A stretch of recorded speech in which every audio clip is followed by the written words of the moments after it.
still get pills. I'm aiming for wigs, so I'm aiming to kill. Set up in the men's, don't give a fuck, you can still get drilled. All I wanna do is crush that porn. My niggas them told me make peace before you go to war. I said fuck that, I wanna drill 9, then drill some more. Smoke my man in the face, yeah that point got scored. Couldn't give a toss about law, niggas no CP. More time if it was done by the 7, it was done by me. I ride for my G's, put my heart on the streets. So if you see me, that's not my teeth. So chat tough and I'm spinning round. Ask the ops how that spinner sounds. When I spin the bangs, try and know that's a nigga down. And where I'm from, we always know to keep things around. All the risks that the team be taking. That's why my nigga Nero's money. Salute all, salute. We got up in the building. Michael Johnson, dusty ass nigga. What's up, Mike? I sent you a link if you want to get on, bro. Well, Magic Man, salute to you. What's he put? Free buzz passes. Yeah, free buzz passes. Dre's Farney, salute to you. Hope you're good out there, brother. Gil Coles, main man. Salute to you, Gil. Hope you're good, brother. I need to speak to you actually on Facebook. Straight Fighter, salute to you, bro. Hope you're good there, Josh. What's well put? Salute, Loz. Did you get the bottle of Johnny Walker? I mentioned before, 12 years. No, I didn't get it, mate. No. Excuse me. I didn't get it. Well, no. I will do, though, at Christmas. That's the only time I drink whiskey. Facebook or nothing.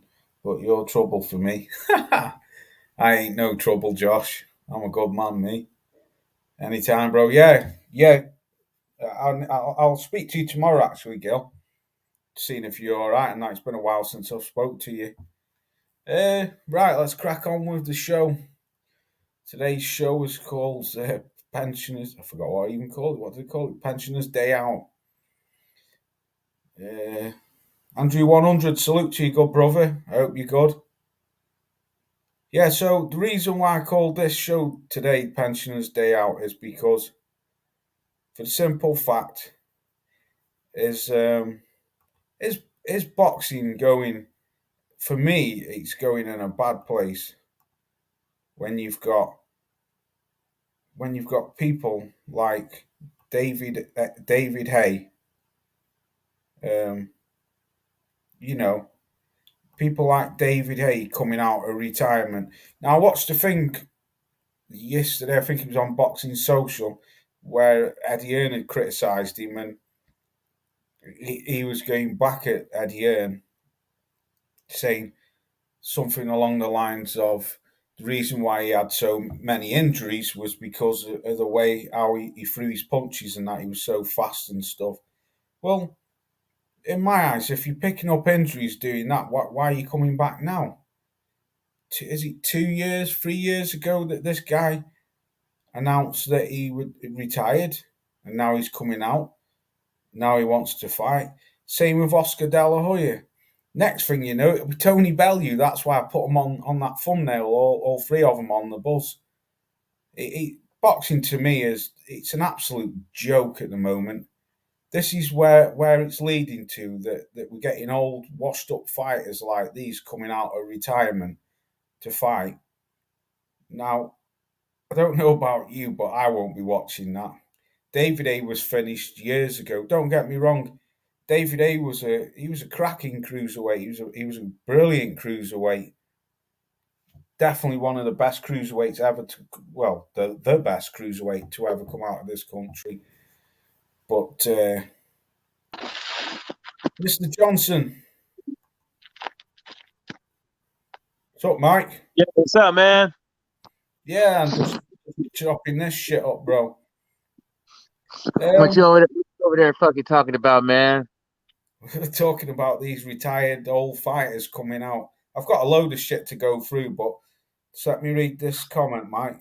David A is the biggest joke in boxing. He has many injuries because he throws nothing but windmill. Exactly, Andrew. That's what I'm talking about, bro.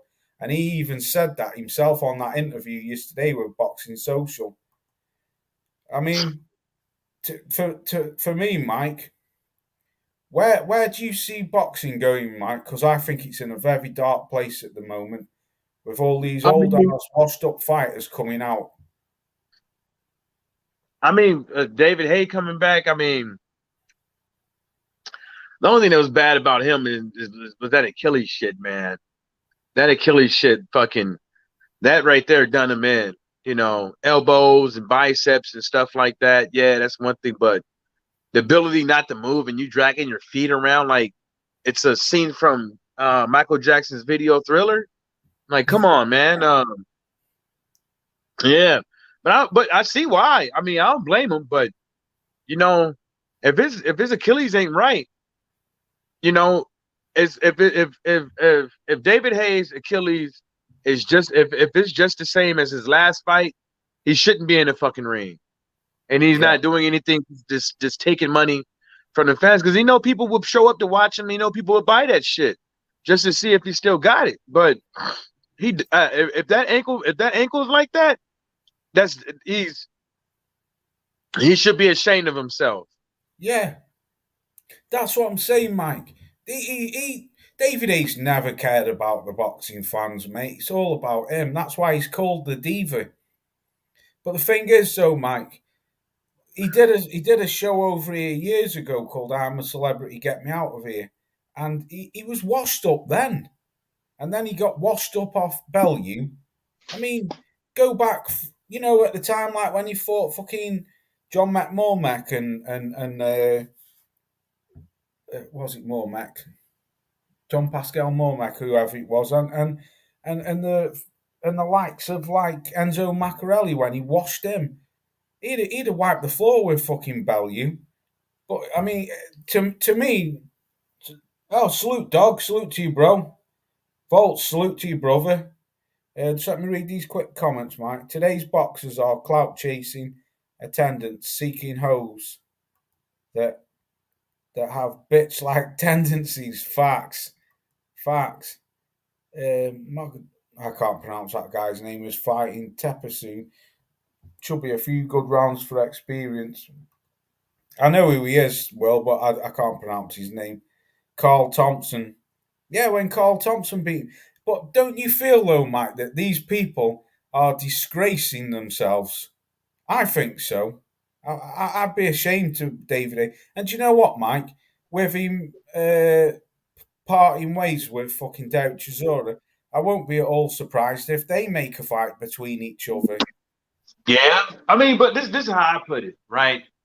The way boxing, these guys, they need to put more time and effort into their fighters than themselves.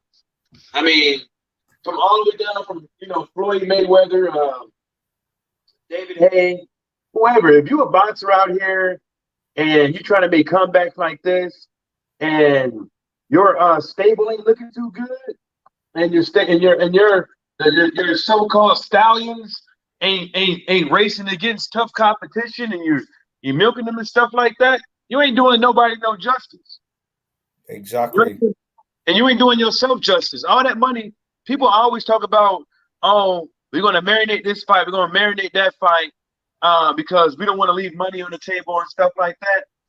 How much money they leave on the table by not doing what's right by their fighters and putting them in there with stiff competition and marinating fights?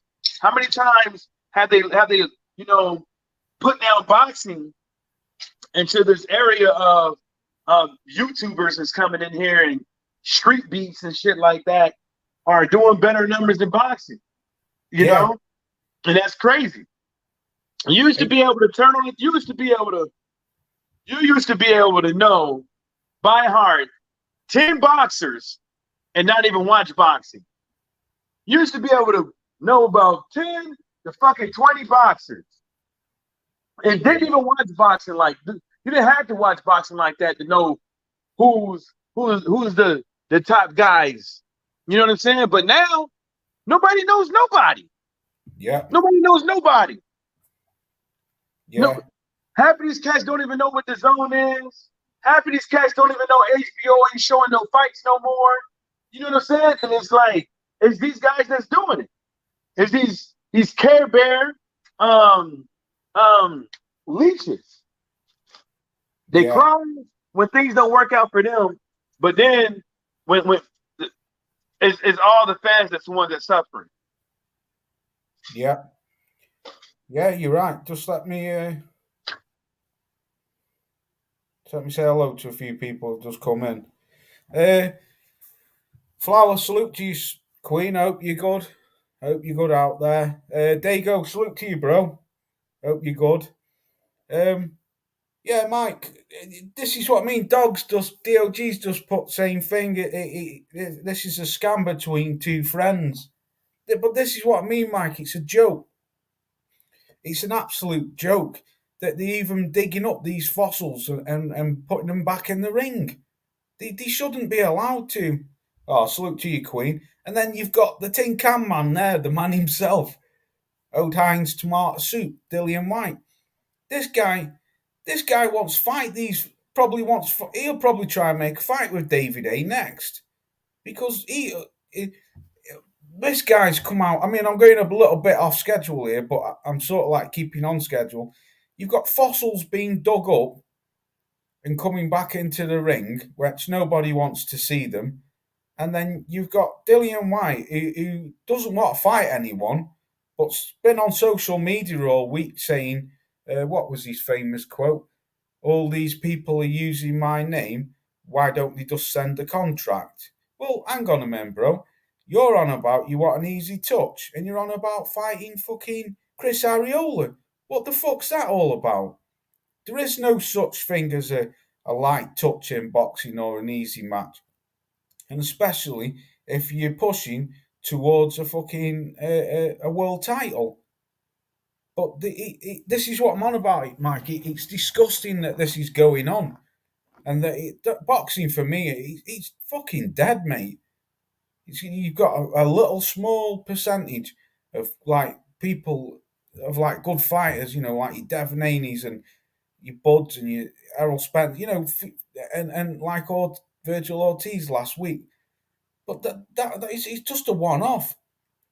Gil Colsey's put these older guys coming back because these younger guys won't fight each other. Well, yeah, Gil, that is a good point.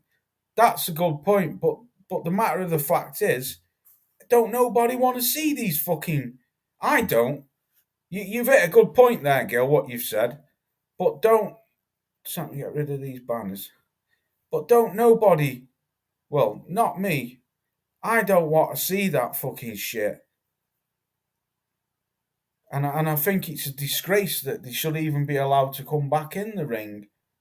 I don't see a problem in them doing what they doing if fights was being made. You know what I'm saying? If fights was being made and then they made a couple of freak shows here and there. But not make freak shows and not put on fights. I mean, look how many fights that we have get canceled because of whatever reasons, medical or whatever reasons. All right. COVID, all kind of shit, franchise, new broadcasting companies coming to different countries and stuff like that. And that hinders fights. And look at all that stuff we got. Now we got promoters that want to get in the ring and take all the shine. Take every single bit of shine and take the life force out of boxing. You know what I'm saying? And I just wish that at the end of the day, people would start watching this shit. Like, I know you got your favorite fighter and stuff, but really, to tell you the truth, you should be streaming that shit until they get the fucking hint to get up in his ring. You know what I'm saying? Yeah. If you don't want to box because you ain't getting paid right, well, then get the fuck out of the sport because I ain't watching. I ain't paying you. Yeah. Just let me read these comments and I'm going to bring Tyrone on. Let me read this. Right. Excuse me. Dog's put. Keep calling him Dog. He's DOG. Sorry. He's put no fights in September now. Andrew 100's put both Dillian burnt Shrek White and Dean White are both weirdos. Yep, most definite. I asked five. Bruce goes. He's put. I asked five people who the heavyweight champion was, and no one knew. Dudes who know boxing are getting rare. Exactly, Bruce. Exactly. Tyrone, go on, bro. What have you got to say?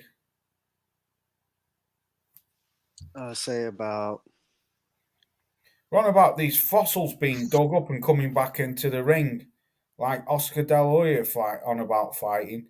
David Hayes fighting. Is it in an 8 round match in a couple next month?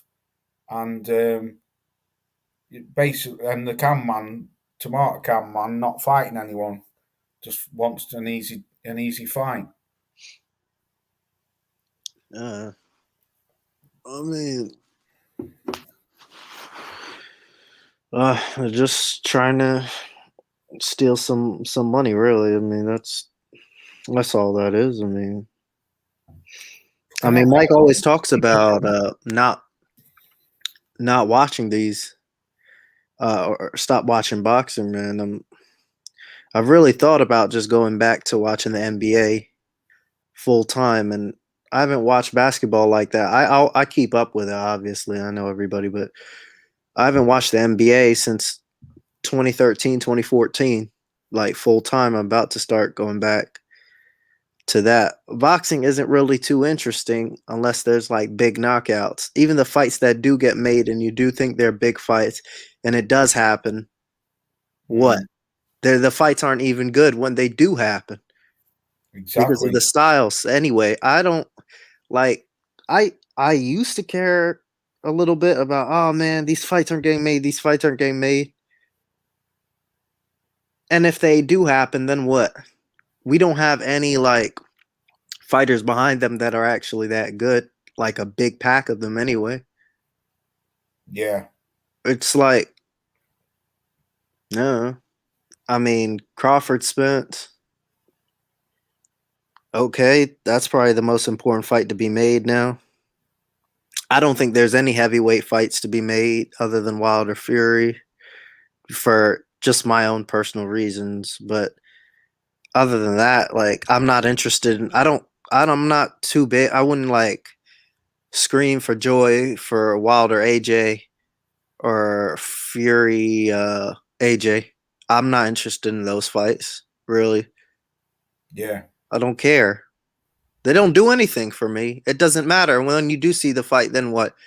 You don't watch them on replay. You don't break them down. You Well, move on to the next one.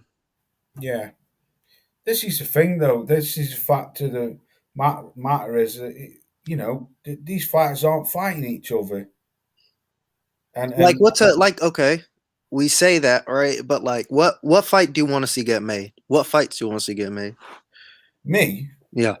Well, I want to see I'm to be fair, Tyrone. I'm not bothered about um, Usyk fighting AJ and Wilder fighting Fury because I want them fights because then that eliminates two of them fighters. But then straight after, I want to see undisputed. I stopped caring about Undisputed probably a year ago. I said it doesn't mean anything if it's just the bell. Yeah, three British heavyweights. What's DOG put? He's put three British heavyweights have stalled fights. Different mothers and same father. They have different mothers and same fathers. Yeah. Andrew 100's put boxers are females. They wear skinny jeans, boots, and shorts like them Instagram totty box.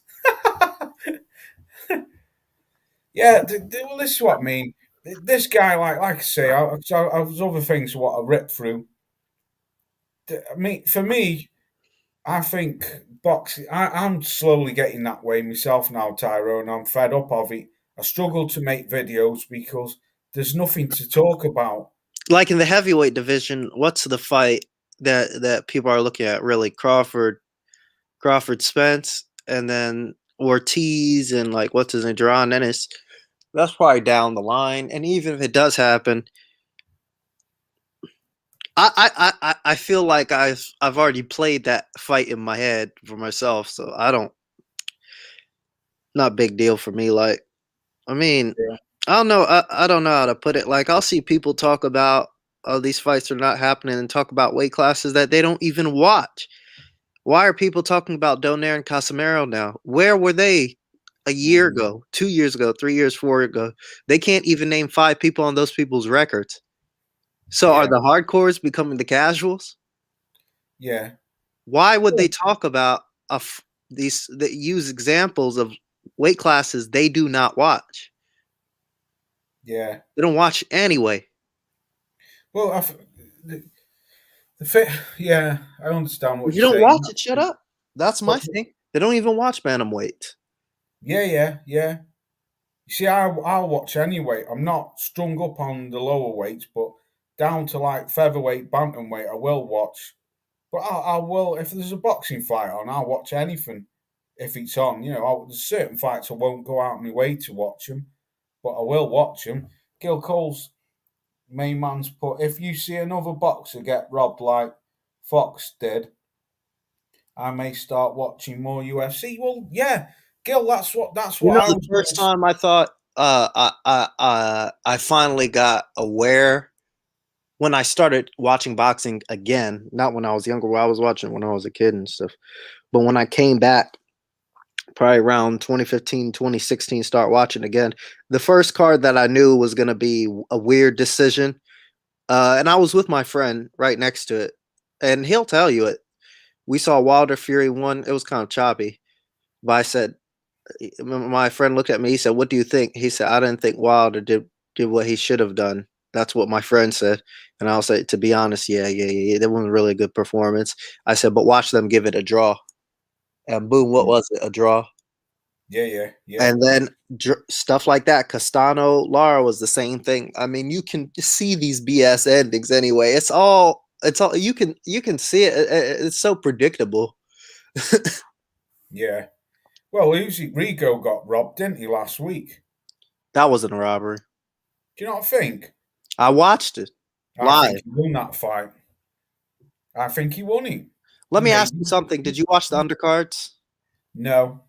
Why I not? only, I didn't watch the fight. I watched the fight the next day on YouTube. I found it on YouTube. No. But again, we see stuff like this. Somebody moves too much, another guy pushes the issue. Yeah, but the thing is, though, it's like if you watch Stormy B Man's calling show on Sunday, Stormy nailed it with what he was saying. Was it Sunday or one day this week? Stormy did a live stream, and it was all about fighters who move like previous fighters like Pernell Whitaker and people like that. And the whole thing was based on fighters what are able to make fighters chase them and move. And if you listen to what he was saying, he was bang on what he was saying. It's a skill. It's an absolute skill. Like where he was saying where he made De La Hoya, Pernell Whitaker made De La Hoya, was it something like a 10-15 combination and he missed every single punch. That to me, that's skill. That I think Rigo. What I saw, okay, he could have done more. Yeah, he could have. But the single pot shot him, what he kept hitting him with, they were beautiful. Watch a salute to you, bro. If you want to get on, you're more than I'll tell you, welcome. watch her tell you the same thing. Gil Uh, Cole saying it. I mean, was that 117, 111 for Casemiro, I thought was pretty out there. But as far as some sort of split decision or controversy, yeah, I know it's going to be like that because we said it was going to be a close fight in the post fight because Watcher was doing a live on it, and I was talking to him in the chat about it.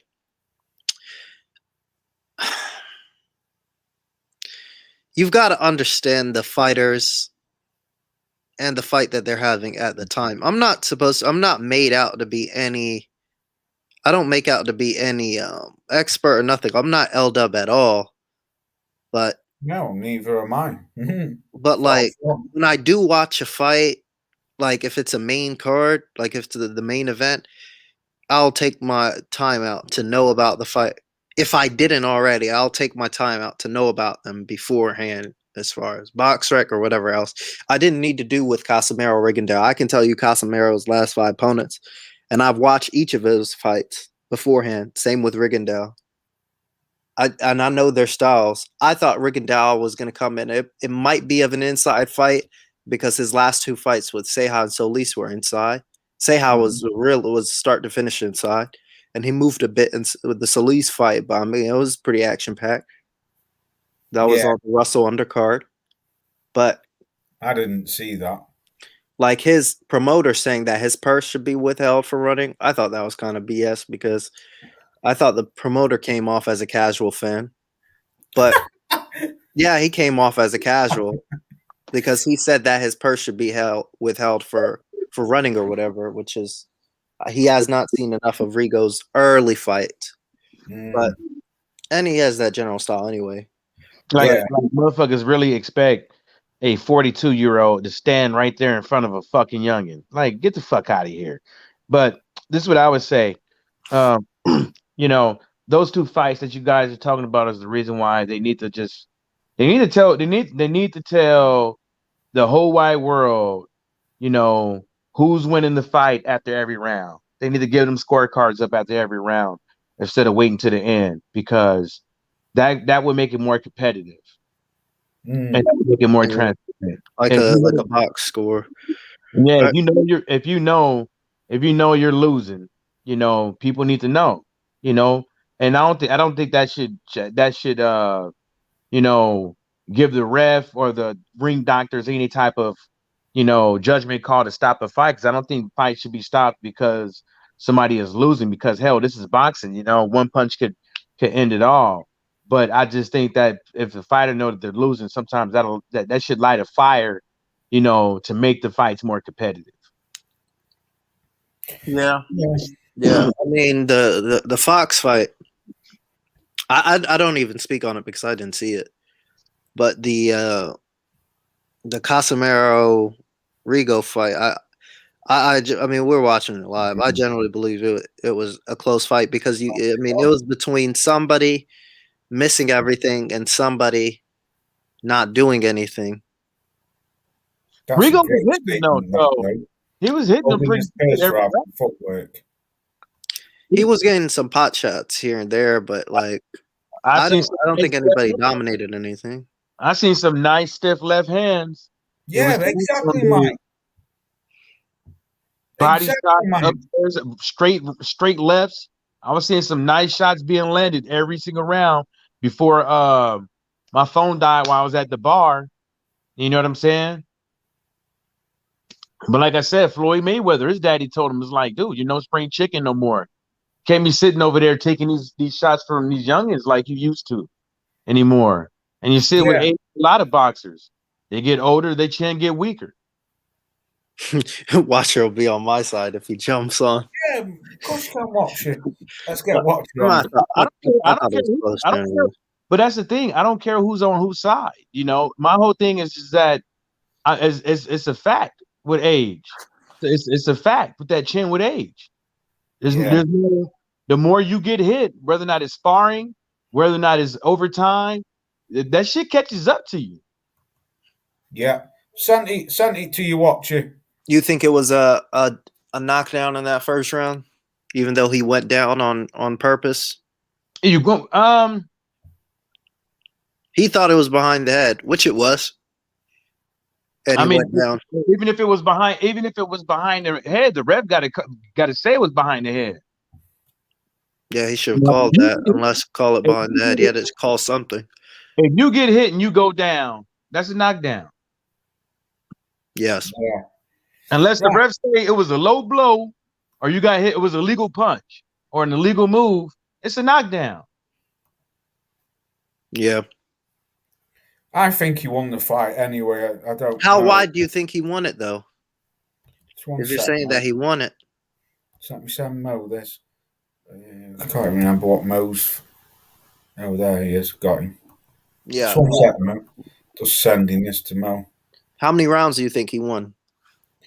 I think it was closer than what it was. I would say probably by 2 or 3. 8-4? 8-4, 9-3. No, probably by 2 rounds. I would say, Ty. Oh, I think sorry.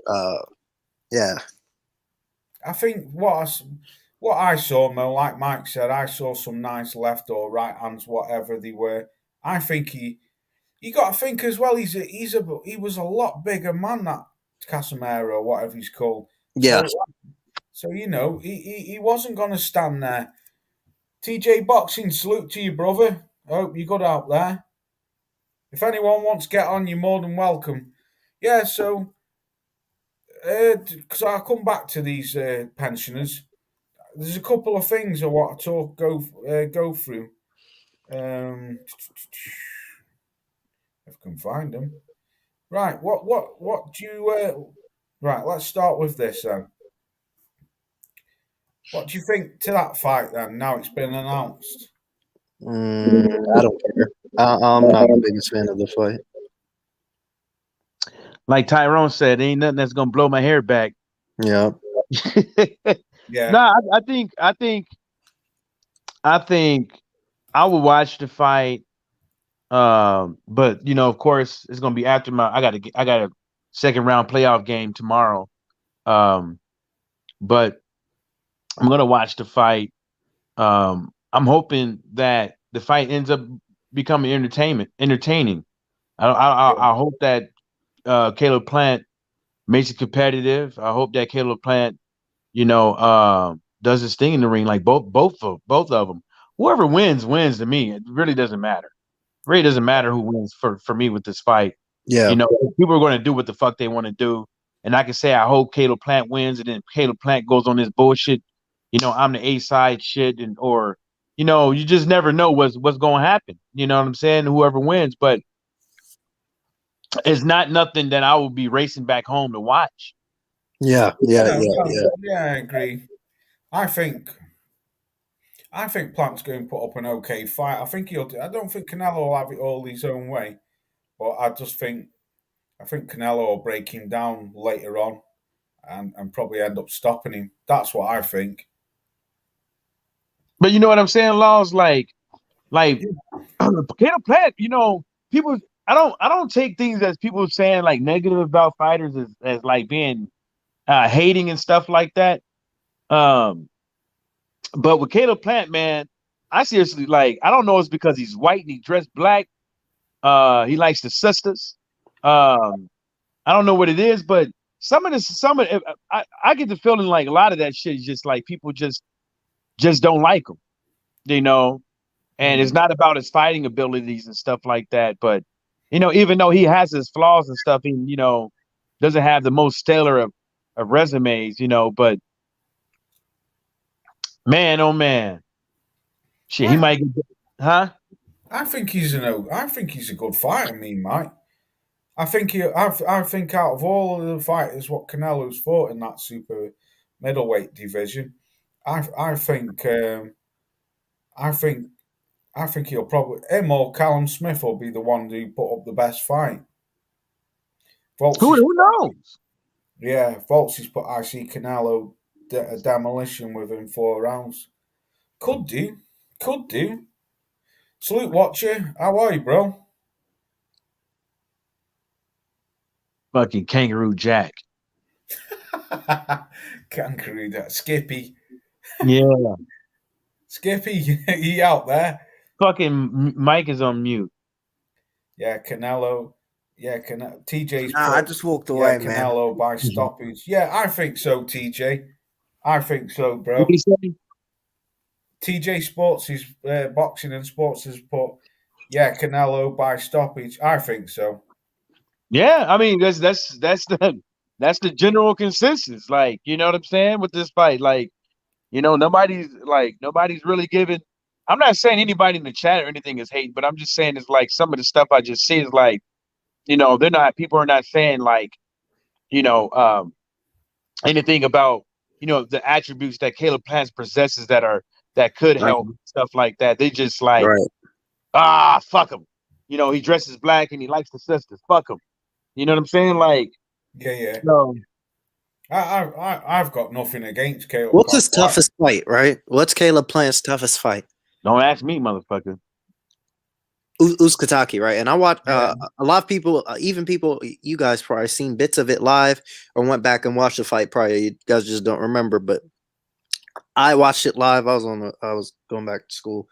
I was watching it, and I thought the commentary made it out like Caleb Plant washed him, and I was like, and then I heard the scorecards, like 115s and stuff, and I said, even though he dropped him twice. So I went back and watched the fight, and I saw after the 6th round, Plant was getting hurt and hit, and he was getting tired, which is weird, but he was getting tired.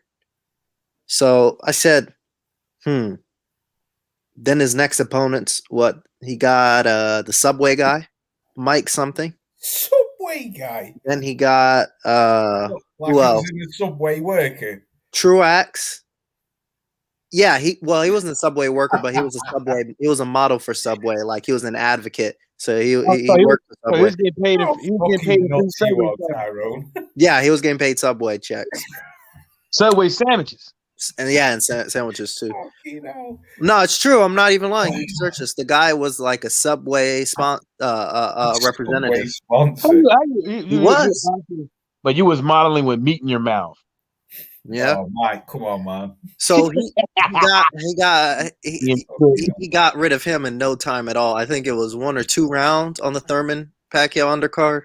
And then who else did he fight? A guy from Germany. Yes. Oh God. Yeah. He had a bit of a tough time with him at the start, didn't he? Yeah.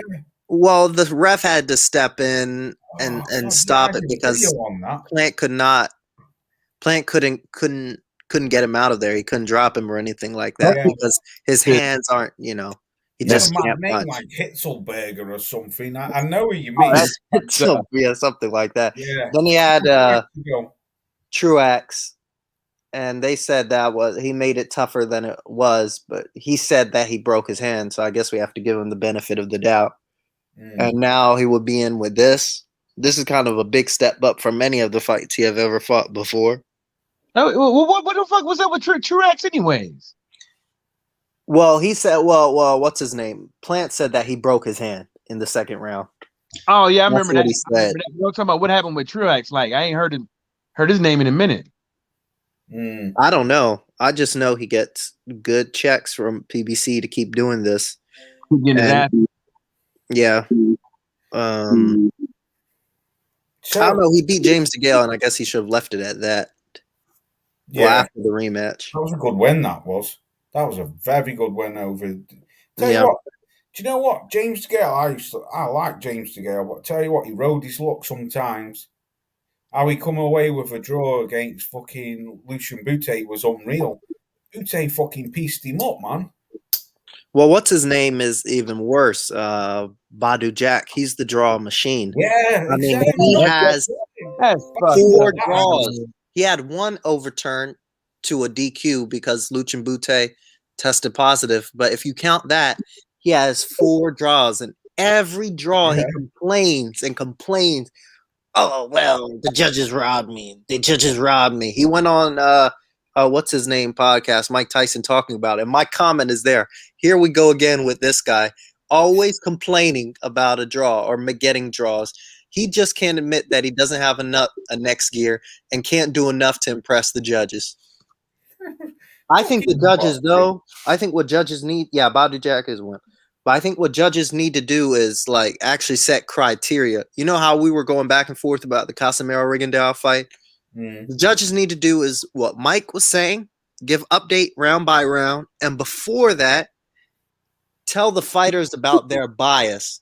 Well, sometimes racially as well. But as far as technique or what they're looking for in a fight, some judges like defensive stuff. Some judges, most of them, I think they're getting a general guidance for aggression. So you got to tell the fighters, this is what I want. And the other 2 have to they have to meet to a common guidance. So they tell these fighters what they're looking for, almost like a teacher. Yeah. Right. Because I want to skip through to Mike was going to say something as well. Say one thing what he just said. Okay, go on. Salute, Law. Salute to you, bro. Say? I'm just saying to Lawrence Williams, salute to you, brother. Oh. What's up, Lawrence and Bruce? And to add to that, I think that they need to have a set. There shouldn't be no interpretations on what the scoring is. There should be no interpretations of anything when it comes to the sport of boxing, whether or not you're scoring or judging. I think it needs to be right down the middle. And I just think that something needs to be upheld. I think that if you're going to score a fight this way, you need to score the next fights the same goddamn way. And there should not be no, oh, this guy, his cut was just a little bit, but this guy's cut was a lot, but we stopped a little bit of fight. No, it's like the shit needs to be clear across the board because that gives these refs, that gives them an out to say they can have a 110, 117 round because they can say, well, it's up to the judge's interpretation of the rules and what they like. No, it shouldn't be that. You just give them wiggle room to fuck up to where you can steal something from somebody at the end of the night. That's all I got to say because I know you're pressed for time. You want to get to the next thing. Yeah, right, Mike. Another pensioners what are being dug up, what they're trying to make this fight, and it looks like it's on the blink that it's going to be done. This fight here. Now, I'll bring Watcher in to start this one off. To me... Yeah, get that shit off the screen. Yeah, go on, Watcher. You can start off with that, bro. Hey, man, good to see you all. Yeah, salute to you, brother. I mean, I don't know what Eddie Hearn's concerned about making this fight. He should be concerned about getting Dillian White at the American takeover. That's what he should be concerned about. But this fight is important somehow. You know, we could have had this 6-7 years ago, but no. You know, they got to drag it out. To me, it just seems at this point that it's overkill. Like, they're just recycling this shit. And I don't give a shit who wins. I have no horse in this race. Hell, I might not even watch this damn fight. But it's very funny to me how, like, it just annoys me how, like, casual they are about this fight. Like, people over there in the UK, do they really want to see this shit? Really? No. Like, the guys are absolutely shot to pieces. They cannot take a single punch anymore. They have nothing in that gas tank. Like, they're damaged goods now. They're not good anymore. Even Kel used to be a rock. He's gone. Yeah, I agree, Watcher. But Watcher, this is what I'm saying, bro. This is why I called the program Pensioners Day Out, because this is what I mean. You've got David A. and next it'll be Tony Bellew, Oscar De La Hoya, all these old fossils being dug up and coming out. I was reading about this on a website on Facebook, and they're on about fucking Sky trying to bid for it, but Sky are in a bad place with boxing. They're in a real bad place since Eddie Hearn's left them. But anyway, that's another story. But they're bidding for this fight. And the thing is, they're on about making it pay-per-view, Watcher. No one over here gives a fuck about that fight no more. That should have happened 10 years ago. No one cares about that no more. So do you know what I mean? This is why I was saying it's called Pensioners Day Out. It's a joke that boxing is digging up these fossils and giving them to us again. I don't care for that shit. I don't even really want to talk about it. But they're getting more respect. They're getting more respect than some active fighters. And that shit is messed up. Yeah, I don't like that. True. Yeah, that's true. That is true. When you got the likes of Ryan Garcia and shit what he does. But thing is, though, don't no one want to watch that shit, mate. No one, honestly, even over here, that shit was dead fucking 5 years ago. Well, Mike, what you got to say, brother? Well, I mean, the saddest part I saw was that shit hurt my heart to see Kell Brook, a grown-ass man, damn near crying on TV because he gave his heart and his soul to another man and allowed himself to get used and spit out. Yeah. Basically Yeah, turned him. And then when he tried to go and do his own thing, his fellow mate, Edward Hearn, couldn't even refuse to put him on Sky Sports and abandoned him. Yeah. Because Edward Hearn in turn said that if you turn your back on me, then fuck you then. Fuck you then. You turn your back on me, you don't want to, like, fuck you then. He didn't turn his back on you. He tried to do things right by himself for once. But you didn't like that. Now you're picking this fight up. Another money grab for the fans and stuff like that. Which I don't blame him for picking it up, but because he's in it to make money. But there's a lot of effort that you could be like Watcher said. You know, Dillian White, who is he fighting next? All the other fighters you got, who they fight next?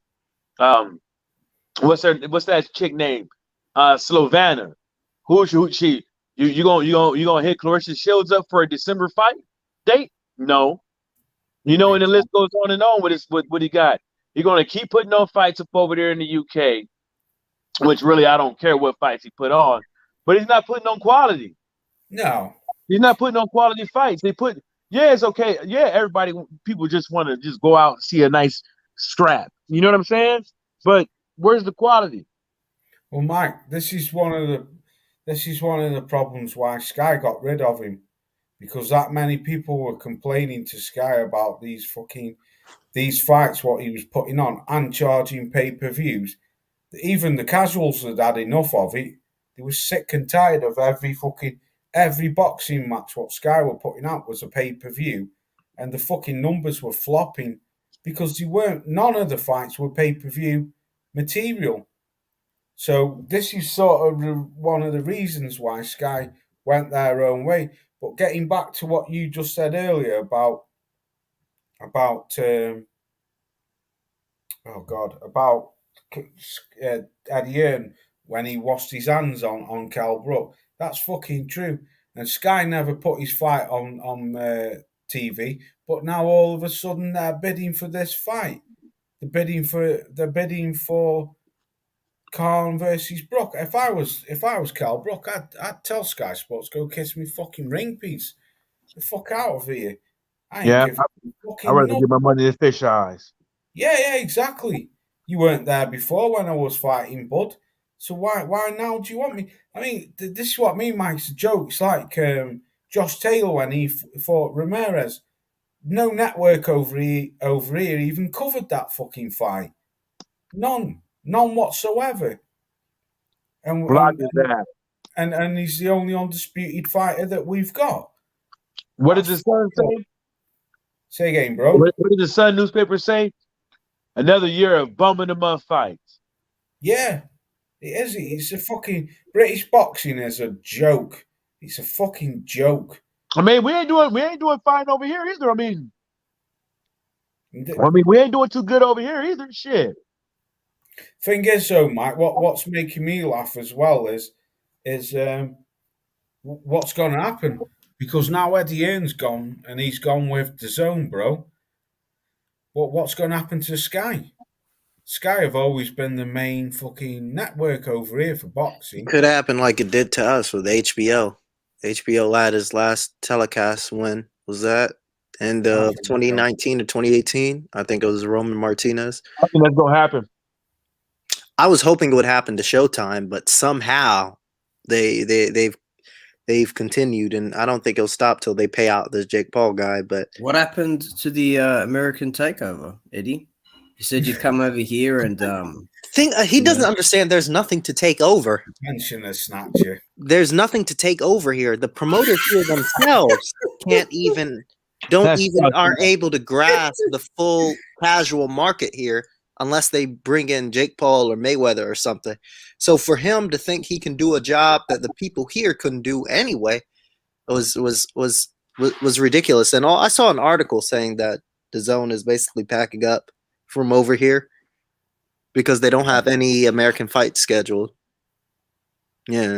Well, that's one thing that it was stupid. It was, I mean, just No American people are on their executive things, but John Skipper. No marketing people is American. None of that shit. And you bringing a network up over here, even though it's an app, it's still a fucking network. Okay, you bring a network up over here, which there's already too many networks over here to compete with. So you got the Yeah. networks sanctioning, you got the networks, commissions, promotional bans, the journal companies, all causing hindrance with why fights can't happen. And you think you're gonna bring the zone over here and start bring a whole new wrench in the monkey works why fights can't happen? And then it's just the same thing with Sky. I'm telling you, and Sky Sports is going to find a way to put the fuck to the zone. I don't think they will, Mike. I disagree. I think they're going to find a way. I think Sky are on the fucking decline. Really do. They really are. This shit now. They've lost so many contracts over the years. They've lost fucking football. They've lost. They're losing everything. Even BT are taking more shit from them every year. Young Merv the Cut Man, salute to you, good brother. I hope you're good out there. Telling you, as soon as your boy Daniel Kinningham get arrested, it's a wrap. Thing is, though, Mike. Just let me read this quick, Volts. But I think Sky are using Sutherland too. I hope it takes off. Yeah, but the thing is, though, Volts, that's what I mean. The Sutherland brothers, Sutherland or Sauerland brothers, Whatever their name is. Yeah. however you want to call them, 90% of them, their work is tied up in Germany. I think you've got to think, right? This is another thing what was making me think the other day. Eddie Hearn's gone, right, from Sky. Anthony Joshua, I don't know how many fights he's got left with Sky contracted. But the thing is, what just say he had one and it's a Susek fight. What happens then? He ain't No, that's done. Didn't he have his last fight on DAZN? No, no. That was Sky. Was that on DAZN? That's what I'm thinking, Ty. He's got his last fight with Sky. Where was his last fight on? I'm pretty sure he was on DAZN. Well, no. It was DAZN for us, but was it Sky for you? I think so, bro. Yeah, it was. They had the commentary and everything. They had Sky on the freaking. I'll be back in a minute. I'm just going to grab another beer. I mean, shit. I don't even care about all that stuff at the end of the day. I just want to see. Salute, young Merv. Yeah, salute. Yeah, I mean, I just want to see good fights. Like, shit, man. Like, I'm getting drained of this now. This is just it's kind of. Yeah, it's kind of like the only thing I care about in boxing, right, is like when there's like a real 80-20 pick, 90-10 pick, and I pick that 10, and I have evidence why I picked that 10, and I'm proven right. That's the best feeling. I'm not even talking about 50-50 fights. I'm talking about no hopers somehow getting the upset. That's my big thing. When I lose, I kind of run away and hide.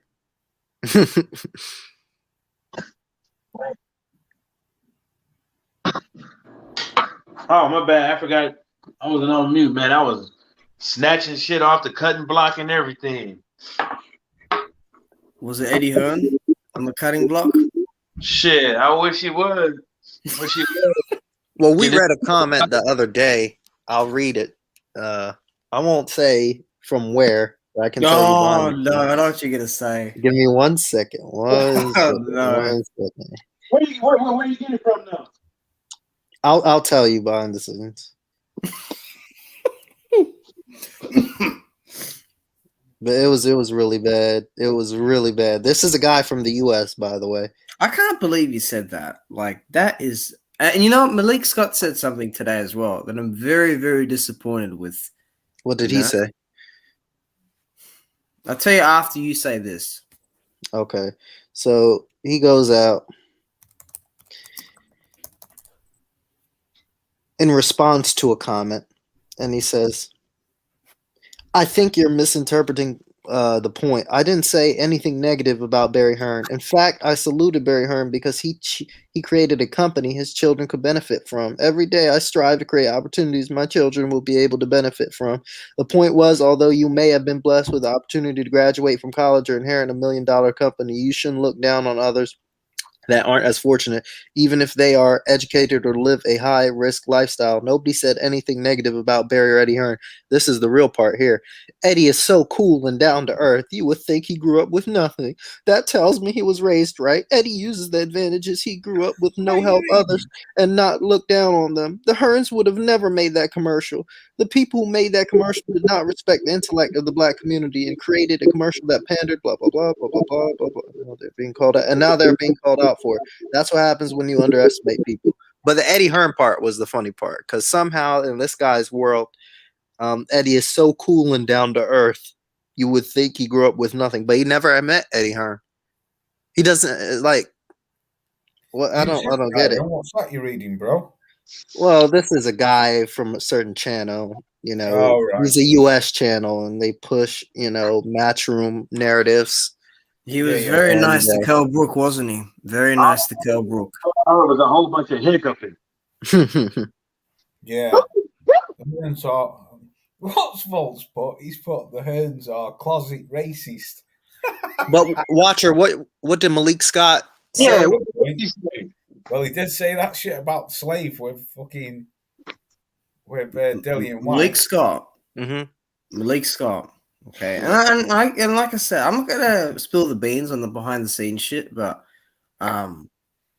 Malik Scott's come out today and he said this. Okay, let me read this out. Mm-hmm. When asked who is tougher, and he said this today. Okay, when asked who is tougher stylistically out of Joshua or White, Scott said, "White, in my opinion, because he's more deceiving. His height appears shorter than his actual height really is, and his best and hardest punch really is his left jab hook.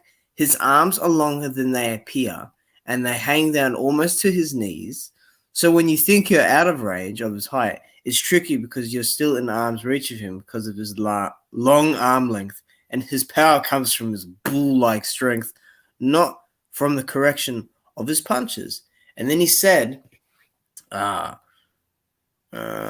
some stuff, and then he said, with AJ, it's a little different because since he lost to Ruiz, he's added more to his game, but he's a bigger target to hit, and by him being better fundamentally, that makes him more vulnerable stylistically. Let me stop there. This is my theory about that. Two things. Either they're setting up the title fight for that to big it up now, or that'll be the title defense. So we already know the direction. See, that's bullshit. I don't want that. Yeah, because Dillian doesn't deserve shit. You understand? And again, that shit there has put a seed of doubt in Malik now for me. Why on earth would you say some outlandish shit like that? I know Malik and White have trained together in the Klitschko camp, but my lord, what are you on about, dude? Let me just debunk this right here, right now. Dillian White has a 78-inch reach. Right. Deontay Wilder has an 83-inch reach. 83 is more than 78. There you go, Malik. Hold up. Allow me to counterpunch that. Oh, shit. Please counterpunch. Counter fraud. Come on, Mike. Counter fraud. Allow me to counterpunch that. I see what you're saying, but I would just Watcher, man. I would just keep that as just his opinion. I wouldn't take that as something that could because at the end of the day, that's from his point of view, Watcher. And I understand what he's saying about being too technical, i.e., Mr. Robot Anthony Joshua, makes you predictable. You see what I'm saying? But as far as Dillian White being the hardest fighter for over Anthony Joshua, I don't know about that. Maybe he sees something I don't see, but the boy ain't got no stamina. The boy ain't got no stamina. Footwork as well. He damn near twists around the ring like the Tasmanian devil every time he throws a left hook. So I don't agree with him with that. He might be right, might be wrong, but I'm with you. I don't agree with it. He looks like he's drunk half the time when he's fucking swinging them big left hooks. No, I get you, Mike. I'm with that. Yeah, and yeah, you're right, Loz. I mean, like, you know, I mean, look at his last fight. He was doing the same thing. He was doing the same thing. Oh my god! And he was then saying, "Oh, my hamstring. Man, that shit was taped up. You'll find." Do you know what pisses me off? I used to like Dillian White because I'm going back a couple of years ago. I used to back him because it seemed to me like he had balls and stuff, and he wanted to fight people. But then, as I started to watch more and more of him, I just figured out that it was all talk and just fucking bullshit. And especially, I tell you, when I stopped like listening to anything what he said because I just knew it was all BS, was when he beat Chisora the second time. Excuse me, and he was offered the fight off Earn and AJ. Okay, it was a cut price to fight AJ. I think he got offered 5 million, and he was crying like fuck because he made 7 million against Chisora. That was when I just like, you know what, you're full of shit, man. You say all this shit. I saw all the stuff with Luis Ortiz and stuff like that, and you're just a baby. That's all you are. You're a camera whore. Go on, bro. It's funny because I have the same thought. Like back in 2016, I used to like Dillian. You know, I used to like him, and I actually thought he had better defense back then, as opposed to now. I don't know where all the slipping and head movement's gone. I have no idea where it's gone. It used to be there. Now it's just vanished into thin air. Yeah. But now Chris Arreola, and I saw Chris Arreola on his social media, and he saw what White posted, and he's like putting thumbs up to it and everything, right? And that's fine because, you know, Chris is like, you know, in a different position. But I'm going to say this. What's interesting about that is Chris Arreola really is where Dillian White should have been by decision making. Chris Arreola has fought for a world title 3 times, man. Klitschko, Stavern, Wilder. He's fought everyone under the sun, right? What I'm saying is, right, him and Andy fought, and he gave Andy hell. I said if Andy, you know, switches off for a bit, Chris will give him work, and he did give him work. Andy got the decision in the end. Again, if Dillian White takes this fight, that's how old's Chris now? 38, 39? 40. I think he's 40, right? 40. Yeah. Again, the tomato can man, anybody can get it. That's a senior citizen. Because, I mean, look, Lucas Brown, freaking Chisora, second time, Marius Vac, Vectin twice. Disgusting. And Robert Hellenius.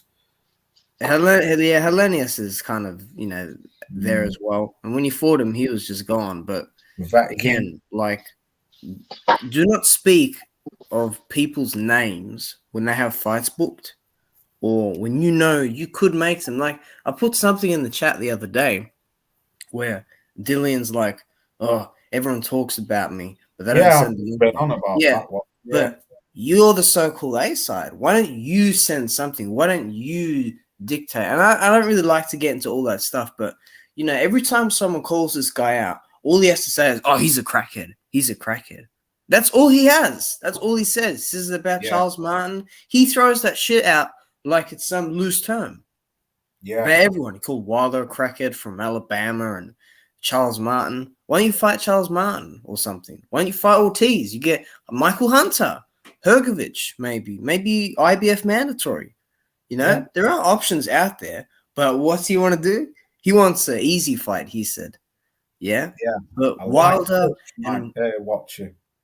and Joshua, apparently those guys are cowards because they won't fight Dillian. Yeah? But you ain't winning fights, dude. You getting put to sleep. You going out there looking, oh, what the hell happened? You got your friend Lamar Scott over here saving people from airplanes in Saudi Arabia, and you know, the guy's a joke, man. Like, I'm getting sick of him. Every week there's some bullshit he's got to say about someone. I hope he gets laid out again. Truly. If he fights Areola and loses, my God, I hope there's no rematch clause in that. Thing is, so he's not even going to get a fucking chance. He's not going to get an heavyweight fight because they're all tied up. I don't. The winner of Fury and Wilder, I honestly think will face the winner of Usyk and AJ. So I can't see him having a title shot for next 18 months. He may be even not get a title shot. What about Dillian White versus Joe Joyce? That's a good one. I said that the other week. I said that to Stormy. Yeah. I think Joe Joyce will knock him out. I do. I think Joe Joyce will Like I stop said, him. if you notice who Dillian fights, right? You take away Chisora. He fights guys that have a low volume output. Guys that don't throw a lot of punches. If you put him in there with someone that will throw a bit more than usual, Yeah. like jabs a lot, who goes to the body a lot, who throws combinations, he will struggle. Yeah? He's tall as well, so he's going to be punching up. Yeah. Oh, well, against Joyce, Joyce is huge. Like, I don't know what I'm saying. Watcher, he's going to be punching up, isn't he, bro? He better make sure if he fights Joyce that left hook to the body works, because if it don't work, it's going to be a long damn night. You know? Joyce is just freaking ridiculous, man. He's freaking like, he'll charge at you like a freaking bull, and he's just, I don't know, dude. He's a gamer for sure. But you don't hear Dillian White speak out his name. You know who Dillian White's going to fight next? And Michael's going to enjoy this fight. Dillian White will fight Martin Bakole next. That's who he'll fight. He'll fight him next. God. Oh, dear. Hey. Right, let's because skip through. I haven't got all night to talk about Dillian White. No, I'm only joking. But are you? What? Just quickly, let's just talk about this because there's other fights. What to talk about? Are any of you gonna be watching this fight? That Lara versus Warrington fight? If I can, if I got time, I'll watch it. Yeah. Do you give Josh Warrington praise for taking back that fight and try and correct his loss, or do you think he's going to get knocked out again? Because for me, I give him kudos for taking the fight because there's not many fighters who get knocked out and then they automatically face the guy who knocked him out. That's true. A lot of fighters duck him straight after. But I can see him getting knocked out again. I don't know. I like Josh Warrington. I think he's a good fighter, but man, he needs to learn how to stay the fuck away from that left hook. Anyone? Yeah, I mean, that Lara, man, he's got some real kick in that left hook. Wow, the way he put him out. In those weight divisions, you don't really see people getting hit like that too much. You do see it, but not often. Yeah. And Warrington, he threw his best stuff at Lara. He really did. He hit him with every punch, and Lara was just he was talking to him during the fight at some stages, and he was really marching forward. And Warrington is a guy that likes to put it on you. Yeah. He likes to put it on you. That's his style. He pressures, and he wants to break you. But that didn't work against the guy because Lara was good at catching, defending the hooks, and boom, hitting straight off there. He's good at countering in between there. But and another smart thing he did was hurt Warrington to the body. Warrington, to me, I don't think he had a great weight cut because his rehydration looked ridiculous. But I do give Warrington a small chance because, he He can, move around, but he rhythm steps way too much. And I think Lara will read that and kind of use that against him to I think press on he him. wins I in the think rematch. it'll be a very similar outcome. Well, I think Warrington wins in the rematch. all right. Yep. Don't be surprised. Salute, guys. Let me bring Mo in. Just before I bring you in, Mo, salute to you, brother. Watch, I did Salute. pick up on something what you said before this fight, the very first fight between these. You said being Josh Warrington being inactive could play a key part in this fight. And when the fight happened, you could quite clearly see that the rust had set in. I think so, because he's normally quite springy on his toes, Josh Warrington. But to me, in that fight, he seemed flat-footed, very flat-footed, and like you say, he did throw everything but the kitchen sink at Lara. And I don't know, man. I don't know. I think it's a good fight. Go on, Mo. Salute to you, bro. I'm just gonna have a quick ciggy. Yeah, what's good, guys, man? What we're talking about? We're talking about Warrington Lara, Yeah, or yeah. we're talking about White, Gideon White, Both and of all. them. Both of them. Whatever you want to talk about, Mo. Yeah, man. Eddie Hearn, man. He doesn't care about anybody, man. You know what I mean? All he cares about is the zone and about himself. You know what I mean? When it comes to matchmaking, I don't even think he does enough research. You know what I mean? So he hears a name, he just throws in. Like he thinks that Warrington can beat Lara. You know what I mean? Just because Lara's name is not a huge name, you have to do your research, man. He's literally sacrificing. You know what I mean? Spot on with Alt UK, man. Eddie has sacrificed many British to the Mexican slayers, absolutely. You know what I mean? And Dillian White, what else can you say about him, man? I think Dillian White, it is what it is. He fights old guys, except Ortiz. You know, what else can you say about him, man? Not really, innit? You know what I mean? What happened to the American debut? That's not gonna happen, is it? Because the zone, they announced that they're not gonna make any fights in America now. That's it. They're not doing it this year. So Dylan White looks like once again he's staying in England. Unbelievable, man. Fucking believable. But yeah, it is what it is, man. What else was you guys talking about?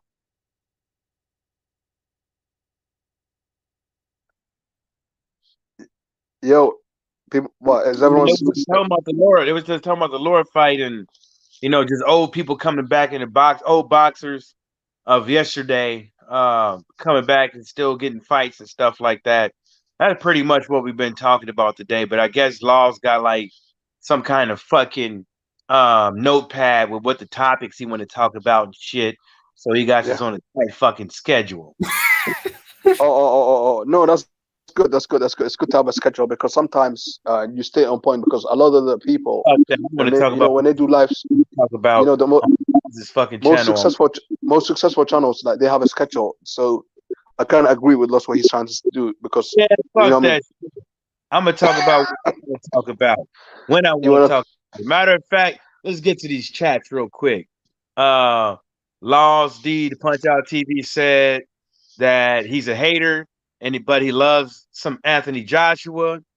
Votes UK says White Duck 2 Mando fights had a unified shot. Votes and laws going back and forth. Will Magic Man said just off topic for a second. Rummy's Cornell has predicted AJ to beat Usyk. Wow. Shocking. We all yeah. Rummy don't know shit about boxing, and he always gets his predictions wrong. So I'm picking Usyk to win. Damn, that's fucked up. Yeah, but now that I Nah. got that out of the way, now you could talk laws. No, I don't think. Listen. I don't think Usyk's beating AJ at all, man. You know what I mean? Otherwise, I don't think AJ would have made that fight. Even though they're trying to tell us, he's Mando. Usyk, he'll give AJ one or two problems, but I'm sure AJ can handle it. He's much the bigger guy. Remember, AJ has a loss as well. So if AJ was still undefeated, then yeah, I would have gave Usyk a lot of chance to beat AJ. But now that AJ obviously got that loss, he's going to be more careful. he's gonna be more strategic about the way he's gonna go about it. He ain't gonna rush in. He ain't gonna disrespect Usyk. He's gonna take Usyk serious. See, but that's the thing, though. But can Anthony Joshua outbox Usyk? You know what I'm saying? Absolutely. Can he outbox him? Not can he outbox him with the way that Anthony Joshua been trying to outbox people in the last two fights since he got his ass whooped? Absolutely. And I'll tell you why. AJ, if he uses his size, his reach, Usyk gonna go. How the hell is Usyk gonna reach AJ? If AJ uses his jab, he's got the longer arm. He's much the taller guy. So at the end of the day, he'll he can easily out jab him. What's Usyk gonna do? How did Andy Ruiz get in the inside then? Because they fought toe to toe. That's the problem with AJ. When AJ fought Andy Ruiz, he gave him zero respect. Well, my brother, there was times in both fights that Andy Ruiz cut the ring off and got his ass, hit him a few times. Got his ass. Not in the second fight though. Let's be real about it. Times in the second fight too. It's just unfortunate that Andy Ruiz was just out of shape. No. This is the thing that I disagree. A lot of people want to make excuses for Andy Ruiz. Andy Ruiz, to me, it's a fact. That's not an excuse. It's a fact that if Andy Ruiz was in shape, he would have put up a better fight than he did in his second fight. That's a fact. No. This is not a fact. This is not an opinion. That's the problem. What people need to understand. There's an opinion and there's a fact. Okay. Listen to me, Mike. No, right. That's a fact, dude. You can say whatever you want to his opinion or whatever the case may be. You can load Anthony Joshua up because you picking Anthony Joshua to beat Usyk and all that stuff. But the fact is to remain, Anthony Joshua's way of boxing on the back foot and the way he was fighting in the second fight against Andrew Ruiz and his other title, it all looked unpolished. It all looked super unpolished. Every time he got hit upside the head, he looked weary about it. And I'm telling you, if you catch Anthony Joshua and fire back at the same time and hit him up on that temple, what's gonna happen? Listen. The only reason why Andy Ruiz hit AJ on the tempo was because AJ was showing Ruiz a zero respect because AJ, he never done his homework. Clearly, we could see that in the first fight. He didn't show him no respect whatsoever. He went in the Lions Den, toe to toe with a guy that he don't even know. That is the problem with AJ at that time, but it's not like that no more. After the second knockdown? Listen, remember AJ, he had concussion.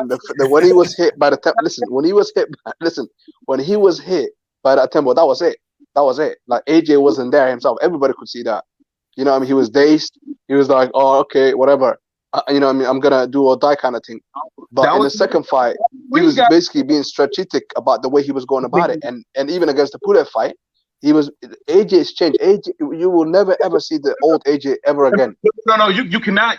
Come on, man. Don't go trying to big up no Anthony Joshua for no performance against Pulev. Come on, bro. Let's not even do that. Let me say this. About the Pulev fight. If he fights like that against Usyk will stop him.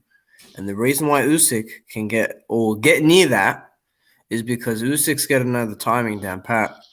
You can't stand there and every 30 seconds, one jab, and keep your chin up in the air like that. Because Usyk, he has better footwork than Andy. He knows how to get on the inside better than Andy because he's better schooled in that area. Okay? He's not specifically trained to get on the inside like that, but Usyk can indeed get a way in. For me, I think Anthony Joshua needs to do what he did in the Eric Molina fight. And I know Molina and Usyk are two different cats, right? And I've thought this for years on how he approaches it, and this is the way. Take the middle of the ring, right?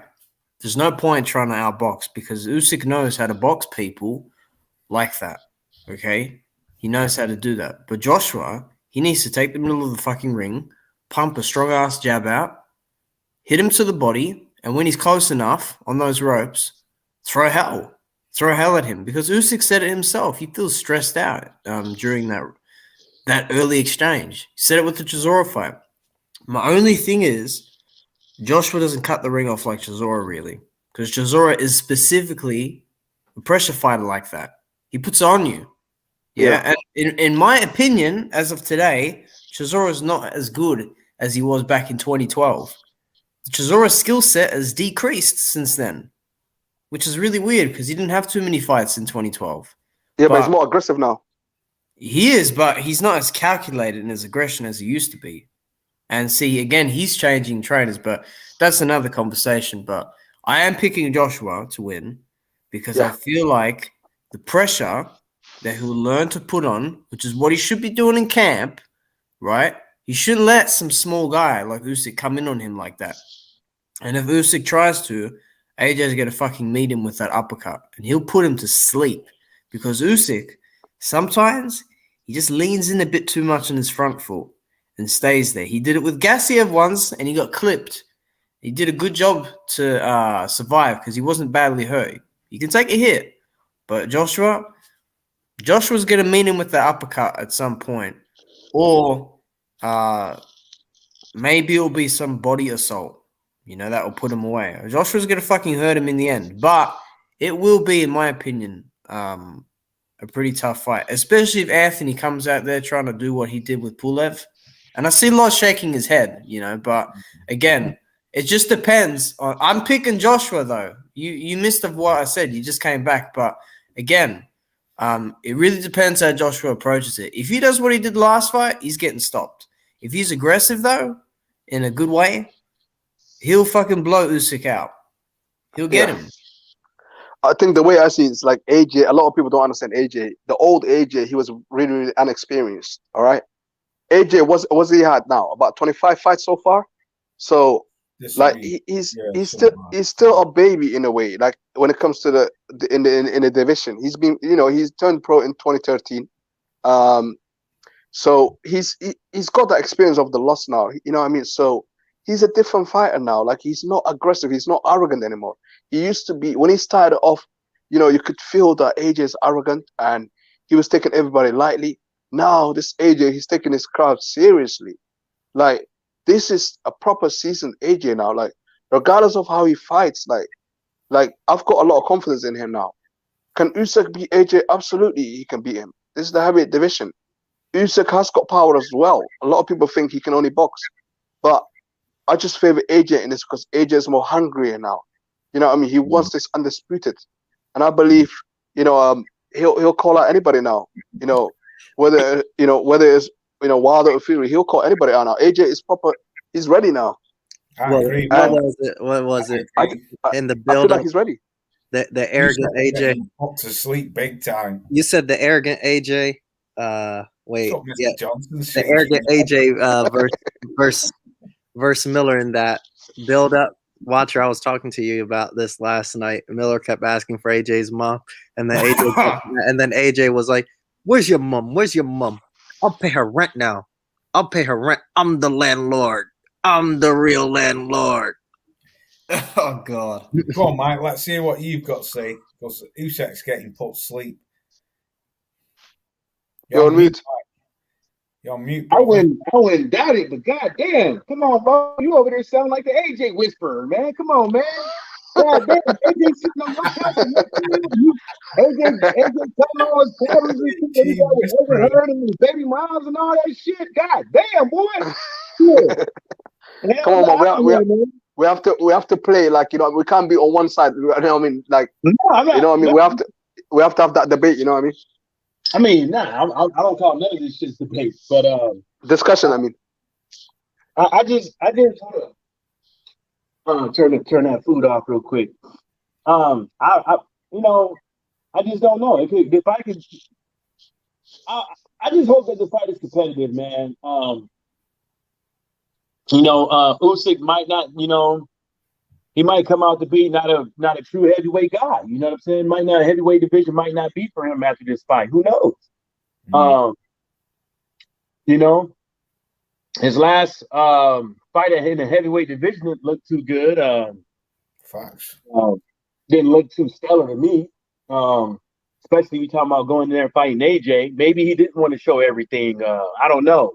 Maybe that was the objective that they were trying to see, that they were trying to do, and not blow the guy out of the water or something like that. I don't know. But as far as what I've seen with Usyk, if he get caught with one of them shots from that uppercut and that hook, you know, him getting up off that canvas is looking pretty slim. You know, but AJ got that temple issue, you know, and that jaw issue. You know, he gets wobbled. You know, he don't know how to hug. He don't know how to wrap nobody up. You know, and he doesn't have that great of a head movement either. You know, even though he does have a nice little guard. Don't you think his body movement's better though, Mike, since he lost to Ruiz? No, I just think that I think on the outside it is when he's moving around the ring, but not in the inside game. Not when he's throwing punches in the inside. I just want to put this notion to sleep. You know, I mean, this narrative about AJ's head movement and him having a weak chin. All right, let's be honest. Like AJ has been put down, but he's never been knocked out. You know what I mean? He hasn't been put to sleep. A lot of people want to say, they want to say he's got weak chin. Anybody that gets punched in the face will go down, and that's a fact. We've all seen all the big dogs go down. Well, that's normal. But when you say he's got weak chin, then we might as well say everybody got weak chin because they're all been down. Well, they've all been down, but they didn't look to appear to quit in the ring. The thing is, getting knocked out. Hold up, getting knocked out. Oh fuck. Getting knocked out, spitting out your motherfucking mouthpiece, and not walking towards the ref is basically, you know, you not knowing what the fuck going on because you was getting hit upside your head. Yeah, but yeah, that's a good point, Mike. I think he did quit against Ruiz, but at the same time, though, Mo, I agree. I don't even think it's AJ's chin; it's his temple. Because if you look at every time when AJ's been wobbled or knocked down, Andrew Ruiz, it was a temple shot. Klitschko was a temple shot. Dillian White was a temple shot. It seems to be there on that was on the chin. Pardon me? The Dillian White, that was on the chin. I thought it was the temple shot where he wobbled him. You know, I'll look at it now. I'll just look at it now. I'm probably wrong. I'm definitely sure the Klitschko one was the temple one. The Ruiz one was the temple one. Yeah. I'm not sure about the White one because that's such a long time ago. But it doesn't matter. I mean, because I even said it, whether or not it's the temple or it was his jaw. That's what I said. But it doesn't really matter. Like you get hit and you go down, or you forget what the hell you're supposed to be doing. That's a sign of weakness. No matter how you cut it. A sign of weakness. If you soften the body, it doesn't matter where you get hit in your body. You soften the body somewhere. Yeah, but Mike, like Mo said, though, he's got that experience now of losing. I think me personally, I think he's a total different fighter. I'm not saying he's a world beater and all this shit. I'm not saying that. What I'm saying is, I agree with what Mo said. He's got that experience of losing now, so he's brushed up on his game. Has he enough to conquer the world and become undisputed? I don't know. But one thing I am going to say, you go and watch Derek Chisora and Usyk, that first round. Watch the last 10 seconds of the round one where Derek Chisora clips Usyk on the side of the head with a right hook, and watch Usyk's legs go all stiff and do a I'm sorry, that was a knockdown. I don't know why the fuck they called that a slip. That was a knockdown. He got hit in the fucking head and he got knocked down. Like, fucking, but you know, over there, man, they work it somewhere else. Like, if Usyk better be real fucking careful at the start of this fight, because if he ain't switched on, he's got to get fucking sent to Pluto, knocked out, mate. He's getting knocked. Usyk's going to sleep. I'll bet anyone. I don't want to hear any shit after the fight about excuses from Usyk, because he, out of his own mouth, has said, I've been training all this time. All right, fucking show it then. Because like I said, I give him the benefit of the doubt. But overall, I've always been consistent with my prediction on this one, okay? If you're having difficulty with Chaz Witherspoon, you ain't fucking beating Joshua at the end of the day. Facts. Facts. I think, to be honest as well, you know, like people want to big up like Usyk because of what he achieved at cruiserweight. Yeah, remember he's fighting against a guy that's super heavyweight. Like he's a smaller guy. Like how's he gonna fight? Is he gonna try to jab AJ, a guy that's bigger than him, got bigger reach? How the hell is he gonna get near him? AJ knows how to use his size now. You know what I mean? So this is gonna be difficult. Like, will he go toe to toe? He's not even as fast as Ruiz when it comes to hand speed. So yeah, his feet is faster than Ruiz, but not his hand speed. So what's his game plan going to be? If he goes toe to toe, it's going to be a bad decision. You know what I mean? To Usyk. So I don't see a way of Usyk winning this game unless they drag him or something. If he, my thing is, if he's going to go with this bullshit that he's been doing recently, because I think I don't know, man. He's like affected by the loss or whatever had happened to him. I think he needs to go back to before that. I think I told Watcher this, but everybody knows. I mean, I think the Povetkin fight is his best performance. This whole moving around and waiting for your moment, and leaving the left hand really low and getting on your bike, that's not him. He needs to go back to doing the stuff he was before and just adding to it. And he's fine. He needs to be a fucking wrecking machine in there, like he was, and just be smarter about it. Because when he tried the landlord, he needs to be the fucking landlord. Go in there and fucking let those fucking bombs fly, but do it in a calculator. Do it in a smart way. This whole thing of waiting for your moment, that fucking stuff only works well with guys like Pulev. Really, it only does, because they stand there with their fucking chin up in the air saying, "Hit me, hit me." Yeah, and they fucking go flat on the floor. No, that shit ain't gonna work with certain people. He lets out a scream like this, right here. Oh God! Unfortunately, the landlord will never be back again. Why not? He was collecting. Once his confidence has been dented through that first loss, and now he realized that he can't continue that same way. Once that confidence goes, like, he has to rebuild, and AJ is rebuilding now. That's why he fights the way he fights, because that guarantees him the win. But if he fights like the way he used to, he is not gonna. Everyone like that. If he fights the way he used to fight, he'll get knocked out by the likes of Wilder. Any heavy puncher will knock him out. So now he knows that he's better off not doing that. It's great to see that from a fan's point of view, but for him, like, his legacy, that's not great because he can get knocked out again. But I mean, like, if he were to go back to fight like he used to, right, and just added tools to it, that's him at his best. Like, changing your style at 30, whatever, is you're just hurting yourself. I mean, if he fights like he used to, if he fights like he did Povetkin against somebody like Fury, I think he steamrolls Fury. But if he tries to play this game, he will wipe him out. But if he tries to do this, this boxing game, that's how he lets bums like that into the fight. Bums like Fury.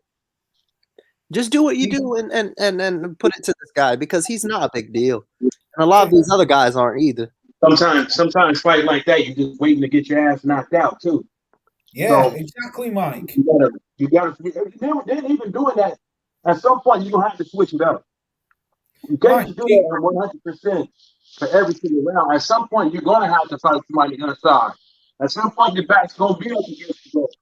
At some point, you're gonna have to do something different. You can't just do that and become predictable, because his boxing capabilities is not that top notch on the back foot. I don't. Maybe I'm seeing something different, man. But all I gotta say is, man, I don't know AJ Whistler. I don't know what he's gonna do, but we'll see. He's got to do, Mike. For me, AJ's got to do what Lennox Lewis did against Glotter. He's got, as soon as that fucking bell bings, he's got to run straight over and steamroll him, put everything on him. And I guarantee you, AJ will knock him the fuck out. Don't even try to fucking box Usyk, because Usyk is a better boxer than AJ. I mean, I saw some of the stupidest predictions, sorry to cut you off, about a potential AJ Fury. Fury will be beating him up all round, and then in the 10th round, he'll knock him out with an uppercut. Get out of here, man. When was the last time Tyson Fury actually knock someone out cold? Because the reason I'm asking you this, Nicola Steve Firth. Cunningham. Was it not Steve Cunningham or something like that? Cunningham was tired. Yeah, but that was because cheating I as well, had and he this cheated. argument with a guy on Facebook, Yeah. and he was saying same thing, and I was saying, but Fury doesn't knock anyone out. He might break them down, but he doesn't. When was the last time he actually knocked anyone clean out? I bet he's only got an handful of clean knockouts. Very He's early got in his about 3 or career. 4. He's got about 4 KOs. The rest is like There you TKO. go then. Just one thing I want before I pass away is to see on BoxRec a number 1 in the red corner versus Fury for Fury minimum. Because you know why? I'm so sick and tired of people who tell other people to take losses and all this stuff. When you take one, we'll see what you think, and we'll see if you stay around. I bet you won't. That's the one think thing I once- want from boxing. If I were to pass away, just before I passed away, I want to see maybe a 1 or 2, hopefully a 3 in that red section next to his name. We already have one in the blue section. That's a good start. We just need it to that middle section right there, a 1. And then hopefully his rank goes all the way down. So then I can come back and say, well, you know, now people want to shit on him, but it's okay. You can come back. Sure. No. But guess what though? Once he loses, I think he'll retire if he loses. he'll be backbroken. Once Fury loses, that's it. It's over for him, man. It's once Fury loses, that's it. He's never ever gonna come back, Fury, because he's used to winning. Bro. He's a He'll fucking never ever come back. for real. He will never He's come back. fucking I'll scared. guarantee that. He's scared to fucking lose, dude. Like, you have heard this fucking dude like say all these years since like 2013. If I'm no good, I'll lose. Motherfucker, Evander Holyfield lost 10 fucking times. Yeah? He's much fucking better than you are, though. Yeah? He'd fucking beat you for sure. He lost 10 times, you don't give a shit. Yeah? Because he went in there and fucking did his thing and fucking went out there. This guy, Fury, dude, I don't even want to talk about Fury. Fuck Fury. Yeah, once he loses, that's it. It's all over. That's why he's actually like choosing and picking the right moment. Like February was the right moment because while he had the flu, all that sort of stuff, like he picks and chooses Fury. Like, you know what I mean? That's why he's to go to winter. But gladly, October is not going to be cold. So hopefully he doesn't, you know what I mean? He doesn't push the fight even further. Because I'm not really happy about the fight getting pushed. For some reason, he likes to, take some sort of advantages. That's what I wanted it in August or early September so we can get this past the line. All of this stuff, even some of our friends saying, "Oh, it's just more time for Wilder." No. Only person who benefits is Fury. I made a video about this. What will Malik do in 7 more weeks that he hasn't already done in a year and a half, 2 years? Giving him that extra time is letting him back in, kind of to do whatever the dumb stuff he wants to do. And this whole thing, this October 9th date, is for the money. PBC just wants money. That's what they were looking for. And that's why they agreed to it so quickly. If they really cared about somebody's career, they would have told him, listen, we're going to have this fight minimum by that September 15th deadline. No ifs or buts. Yeah, I've not made a video, but yeah, I agree with you because the British fans are not allowed to go to America until September. I don't care if there's. I don't care. That's why they've done it. Money. I don't want. Yeah, but that's the reason why they're doing it. They're doing it with the money. I'm agreeing with you, Tyrone. They want money. Yeah, that's why they're doing it. They want the British fans to be there. That's what they want. But my counter to that, right? There's nothing saying that there couldn't be another lockdown, or high capacity, or anything of that sort. Especially when we got these new strands keep popping up. I don't think they did it for the money. If anything, if you look at the time frame, you can say maybe possibly it's because Tyson Fury knew he's about to have these medical issues with his child and with their birth. He never had chromosome, Mike. Huh? He never had chromosome, Mike. I'm right with you, but I don't think it's because of the money. I mean, there were 13 million in out of 20 million. So, another scenario is the baby, because his baby, obviously we know that there was some sort of complication. So maybe they knew that something was going on, so they thought, let's give the guy some more time. You know what I mean? Because of that. They had to work quick on getting another fight date because of what they already had to spend and arbitration and mediation.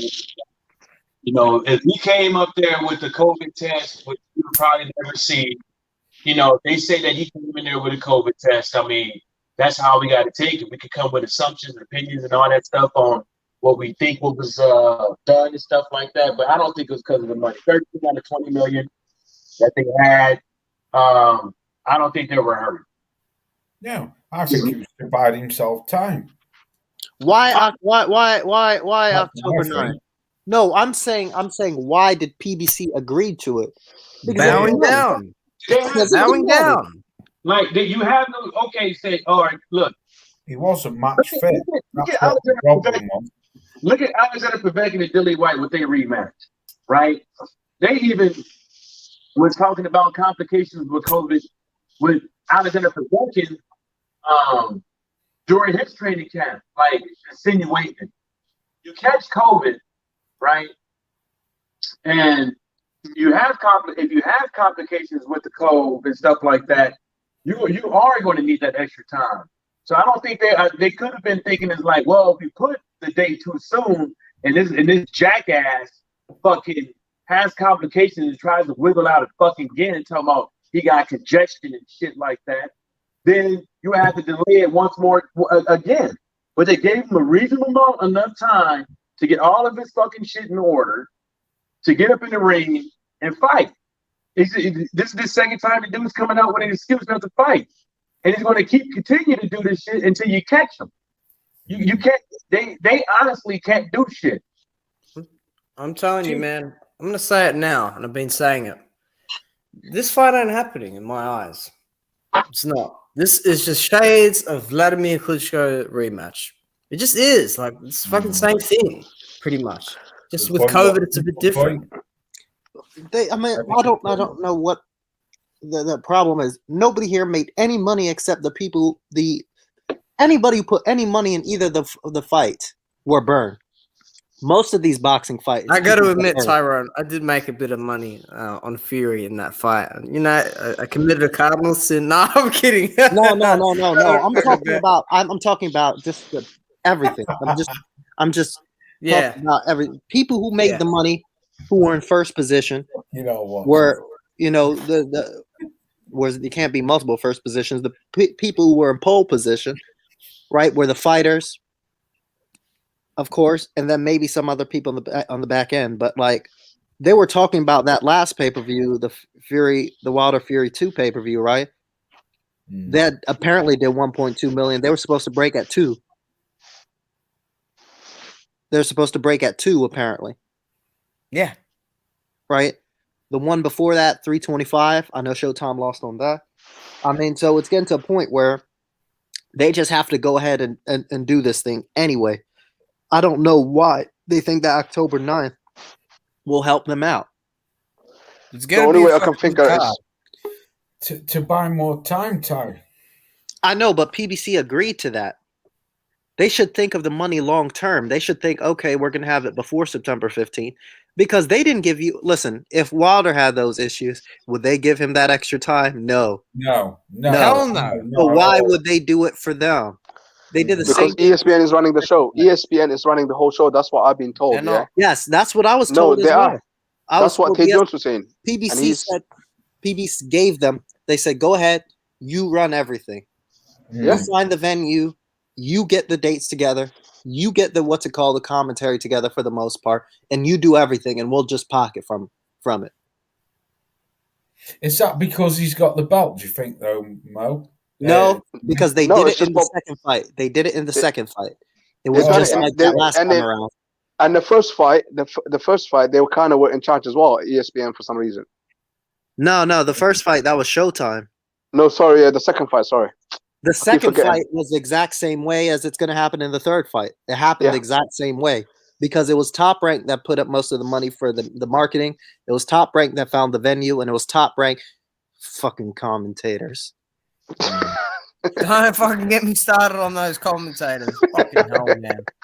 You know, Lennox Lewis, he was speaking a different language for like the first Better than 40 Larry seconds. Merchant and fucking Uzi, though. The other Worse. They're worse than Larry Merchant. I said it. They are worse King. than a yes. Fucking hell, Larry They are Merchant's even racist worse. old ass. They are even worse. They are horrible. They turned Lennox Lewis. Lennox Lewis was like, I think his Lennox Lewis spent 2 rounds trying to pronounce. I think his equilibrium. I think his equilibrium. While the rest of them are actually talking about the fight. What? We have better people than that. And Lennox usually isn't that bad. Maybe Lennox Lewis had something that night as well. What went wrong? And I wish watching this with decaps, dude, trying to explain what's going on here. I wish Joe Goosen was on that commentary because he would, because he always corrects Lennox Lewis. He's like, Lennox. I wish he was on there. He would have fucking been correcting him the whole time. Do you think everyone's hating on Lennox now because he did that interview the other day saying that he would have knocked out Wilder? I don't think they're hating on him. Hate. I've not seen. I haven't seen hate. that. He might have. You never know, innit? Like, it's boxing at the end of the day, innit? Like, you know, it's not nothing personal. No, because when he said the same thing about AJ Mo, the whole fucking UK turned on him. I remember that 2017. I remember reading the fucking comment sections, mate. They were fucking. He isn't from the UK, he's Canadian. But when he was fighting, he was from the UK. Yeah. The thing is, they will hate, like, even now, some other fans might hate on Lennox Lewis. It's just like the way the UK fans were hating on Lennox when he said that about AJ. There's always going to be somebody that will hate. You can't stop that. But when someone's talking about boxing term, he's a boxer at the end of the day. You expect him to say that. If he doesn't say that, I'll think less of him. Do you know what I mean? So he's right within his right to say that because he's in the same division as well. It's not like he's a lightweight. You know what I mean? Yeah. So he's in with his own right to say there he would have knocked him out. Yeah. You know and that's whatever, you can think that's fine, but what needs to stop is this lie that Fury is good. I mean, we've heard this 100,000 times before. He's big, he's strong, he's elusive, he has skills. I mean, that sounds like your local grocery store clerk, doesn't it? That sounds like the school bus driver. Big guys that we know who failed in sports. You made it into something unique, but it's not unique. It's not unique at all. I can find these guys in a heartbeat. It's not hard, and I'm sure either of you guys can find somebody like that today. Listen to Tyrone, man. He's fucking ruthless. He is, isn't he? I used to watch a lot. I used to watch a lot of channels, man, and they used to talk about that. About you, Tyrone, you're consistent. You're fucking consistent. Someone's a bum, they're a fucking bum. And they're plain simple, a bum. And you will never change your mind. Doesn't matter what they do. They're still a bum. I've said I am in my heart. Fury's a bum. Yeah, you've always said that. If Wilder beat him or if Wilder wins against him or loses against him, I still think he's trash. No matter what, I'll die thinking that. That's what I'm saying. Bro. Right. You know what? I had a troll in my comment section. There was a hit. This was a year ago, and they're like, "Hey, watcher, do you have a live reaction to the second fight? I want to see your reaction to Wilder losing." And like, I blocked the guy right already, but I was like thinking to myself, I would have been triggered from that. If I had made a video like live reaction to it, you guys would all be laughing at me. Not even like I would have left the chat or something like that. We'll shut the computers off. I mean, I was I'll be doing a live commentary for the third fight. I'll be doing the Konaki fight, a Jugba and Sanchez. Like, it'll be a good card. I think those two are winning their rematch. I want to see a Wilder post fight after the fight. I want him to spit in that dickhead's face. I want him to say Andre Ward spit in his face. I want him to go to Joe Tessitore and knock him out or something. and I want him to step on Mike Carpenter's head and God squish him into the dirt. damn. Rambagging What tonight, the fuck Mike. is this? Celebrity death match? I think it's important. Yeah, listen, I think it's important. Win or And I lose. want him to say this. I want him to say, listen, I am never working with Top Rank again. Everybody don't work with Top Rank. And then ESPN tries to take the mic, and then it's a big shuffle, and then somebody gets knocked out, and Bob Arum is killed somehow. I don't know. I mean, God just all sorts of damn. things. Yeah. I think it's vital. I think it's vital that that win or lose, that we stand firm and we don't hide, because at the end of the day, it's a No. boxing match at the end of the day, and let's not show a real reaction, even if we lose, to the people. Just do what you have to do offline, but don't show these people, because they'll make memes out of us, man. And they've been doing it. That's the thing, though, Mo. That's what I said when the second fight happened. I said the same thing. I always predicted Wilder to beat him, but I never had a way. I come back the next day and I was getting message after message on my phone. I will hide. Me personally, I will go under the radar. Yeah, man. If I do commentary, I'll go away for a bit. if I do commentary on this third fight, I just and I Wilder's like for Fury. I don't want him Wilder's to do well in losing, anything in his life. Under the radar. Fuck that shit. I don't want Fury to do anything well in his life at all. No, Man, but man, you really are ruthless. It don't mean you go under the radar, because that's what the trolls want you to do. They want you to do that, yeah. No, They they want you to actually want us disappear. back so that they can keep making memes out of us and trolling us in our comment sections. No, but I'm man, saying who gives that a immediate, fuck about them? obviously reaction is going to be an emotional if it's a loss. So I would say obviously go under the radar, but then come back the next day or the day after. Do you know what I mean? And just don't show your actual feelings, because when we do that, yeah, they make memes, innit? Man, when Deontay Wilder got lumped up, I made a video right after that, man, and said, well, we got his ass whooped. Like, your favorite team's gonna lose and shit, man.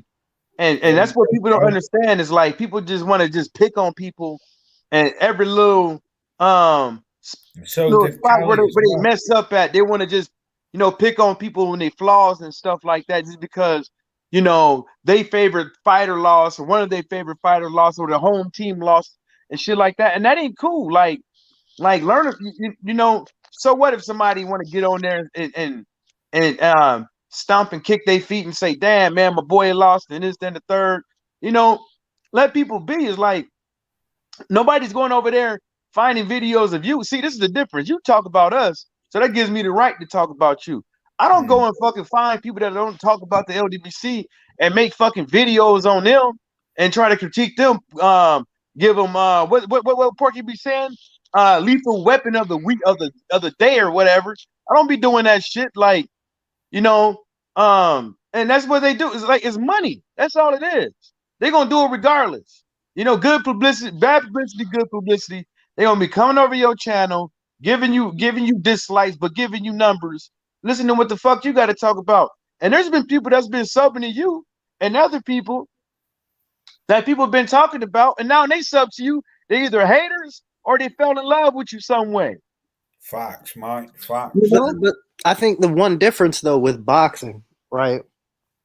This isn't football or basketball. Golden State, imagine if Golden State never played the Lakers again in the regular season.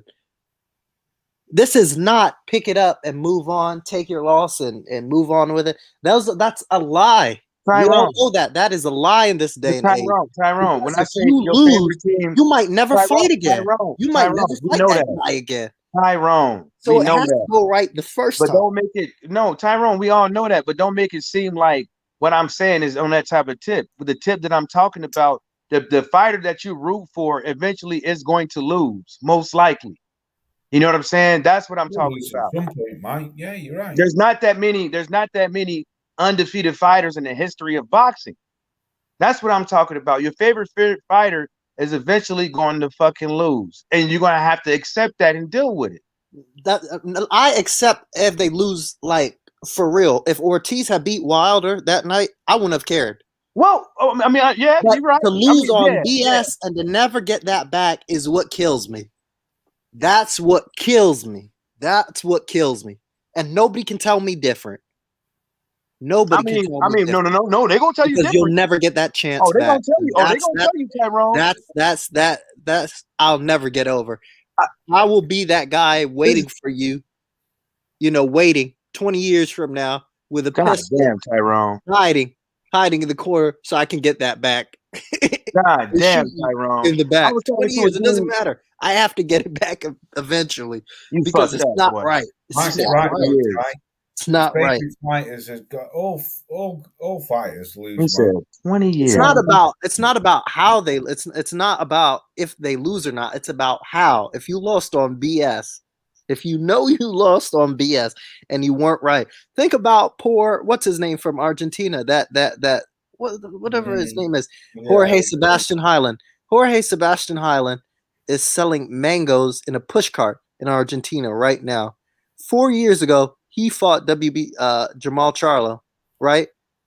For the title with a bad leg. I'm not saying he had a chance to beat Charlo or not. I'm not saying he would have beat him. But say he beat him and his leg was fine. He wouldn't have to be selling those mango sweets in a That's pushcart fucked up. in Argentina. Look what he's doing now. That's 4 years ago. He hasn't fought since then. It's not fair. It's not fair that these guys don't have a protection. That if you come in with some sort of visible injury or some sort of visually wrong with you, something's off, you don't have another fight or you don't have another chance to get that back. That guy will probably never box again. But he sees Jamal Charlo on Argentina versus a fellow bum in Montiel have a rough night. I mean, we have to sit here and think about these things. It's not always, to move on with stuff. You really can't. But Tyrone, nobody's. I mean, well, I can move on, but that's. I can move on, Tyrone, but I'm not even. You. I mean, you have to understand. Like, we all know that fight does not appear to be, or in my eyes, to be a fair fight with that bozo, that bald-headed skibbit ass Tyson Fury.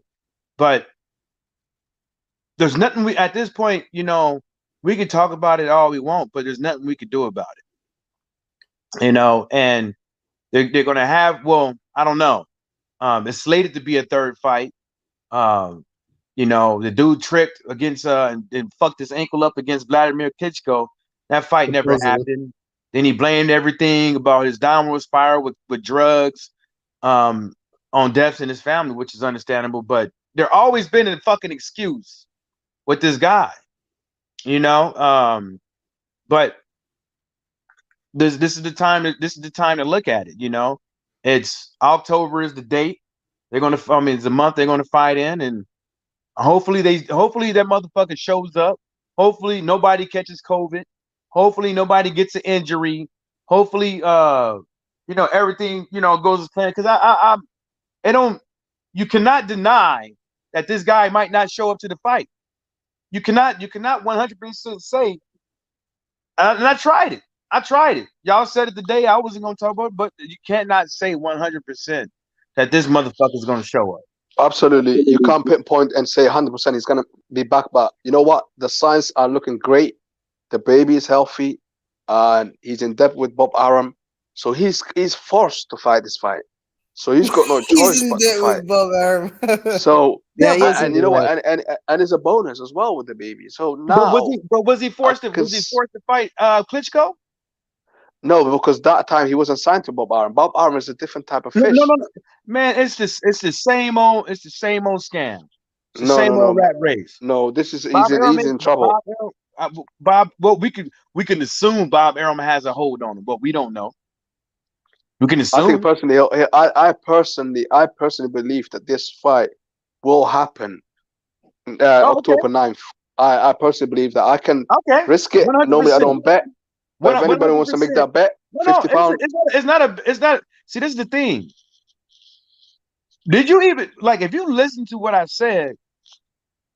Everything that this guy has done over the course of his career, everything that this guy has done when it comes to him fighting Deontay Wilder, you're taking all these indicators for this guy, for one, to not to be truthful, not to mean what he say, and not to get in the ring and to swindle people and to cheat. When you take all these things, you're gonna sit here. You can if you want to. That's your business. But to say 100% with everything that you know that this guy, no coke, no joke, no shadow of a doubt, is gonna get in that ring. That's your business, bro. Because this looks like what he's done, not the Klitschko part. This looks like what he's done to Deontay Wilder when he fought him the first time. Remember, he ducked him, but then he fought him. So this looks like that type of scenario. Oh yeah. Now that he's hooked with Bob Arum, he's definitely going to be fighting, bro, man. I guarantee you that this fight is going to happen now. The baby is fine. There's no other roadblocks right now. There's no other excuses that you can use. Bob Arum ain't doing nothing. Bob Arum ain't doing nothing for Tyson Fury that Bob Arum could not do for himself with somebody else. For real. Bob Arum ain't did nothing but gave him a whole bunch of bum fights. But he could have fought Deontay Wilder without Bob Arum. Hello. He gave him money. He gave him money up front, didn't he? Yeah, he gave him money on performance. He had to perform for that money. And he didn't give him the money. ESPN gave Tyson Fury that money.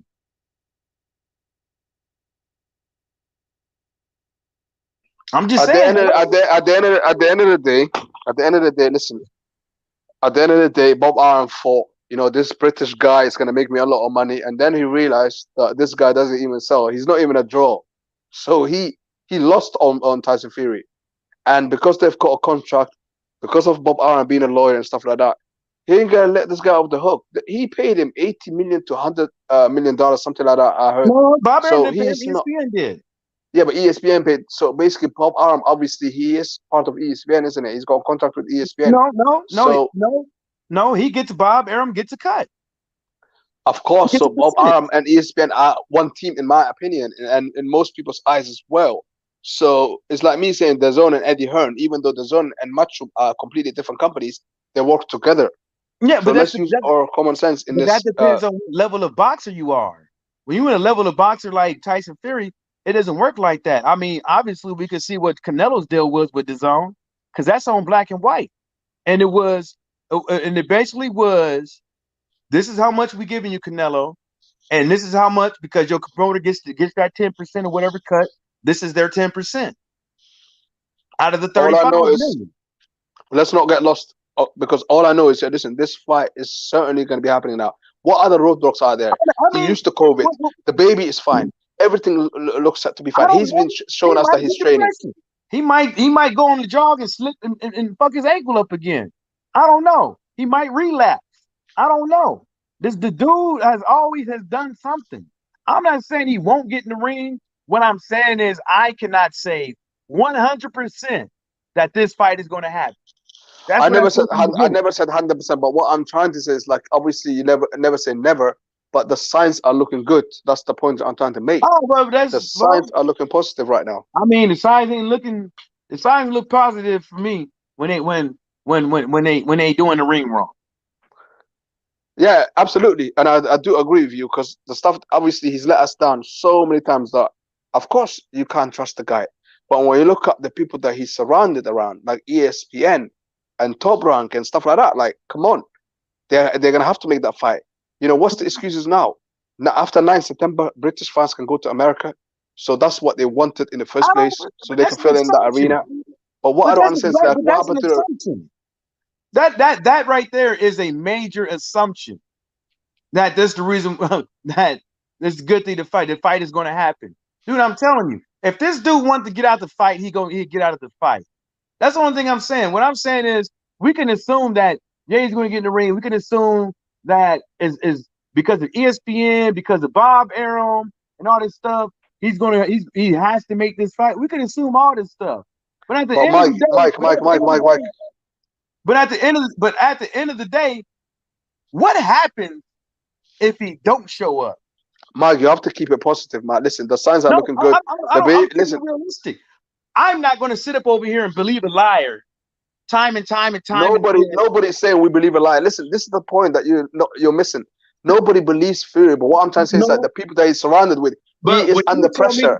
He needs to pay. Listen, he needs to pay that money back either ways. How the hell is he going to pay that money? He has to get in that ring. I'm not talking about he got to pay that money back either way or this other thing. And that's what I'm saying. ESPN is one of the reasons why. What I'm saying is, what I'm saying is, and plus he ain't got to pay. He ain't gonna have to pay all that damn shit back. He's gonna have to pay like maybe if he didn't perform and stuff like that. If it's deemed not to be his fault. But anyway, we're not gonna go into the legal mumbo jumbo. We can assume all that too.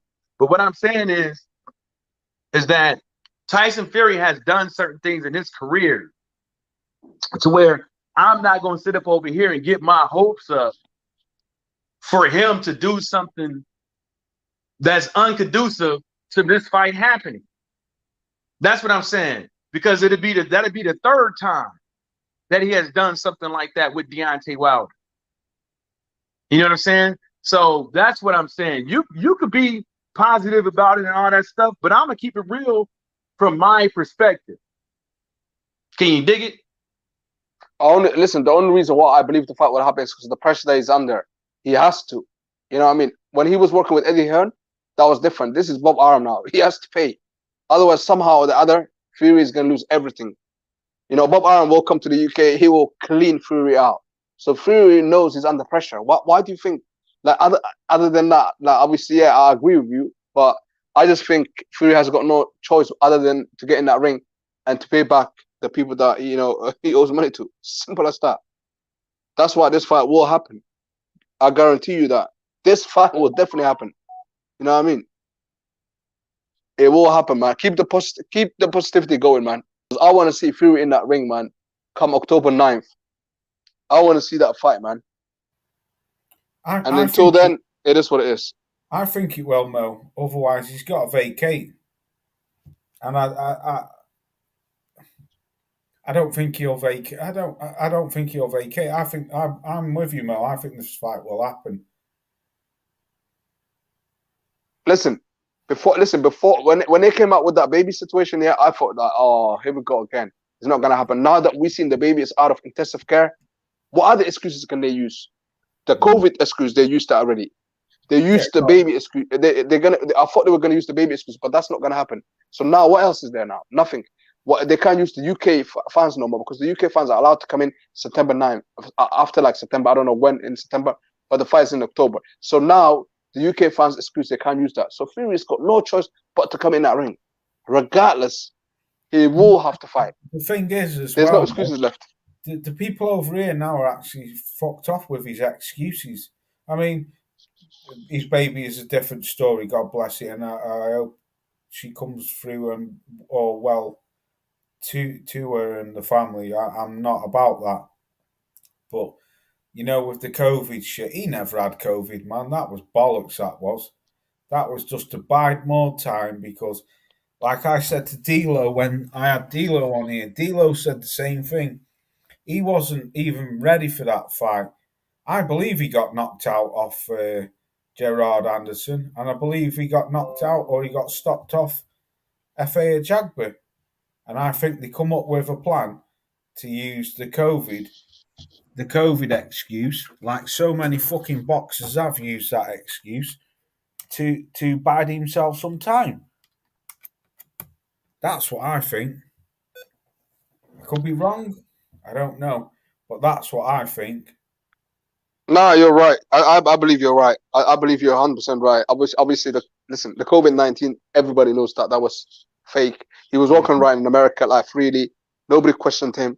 Of course not. You know what I mean? The protection, obviously, it is what it is. I'm not going to go too much detail about it. But listen, the COVID excuse is done. The baby excuse, obviously, God bless the baby. Obviously, we're not like that. You know what I mean? We're grown people. At the end of the day, that I thought that he was going to use that as an excuse, but that's not going to happen because the baby is fine. Thank goodness for that. Because I'm a father. So listen, there's no other excuses left. It's over.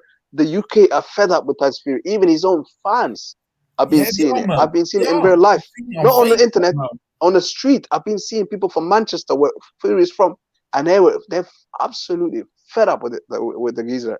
They're fed up with Fury. They don't even like him anymore.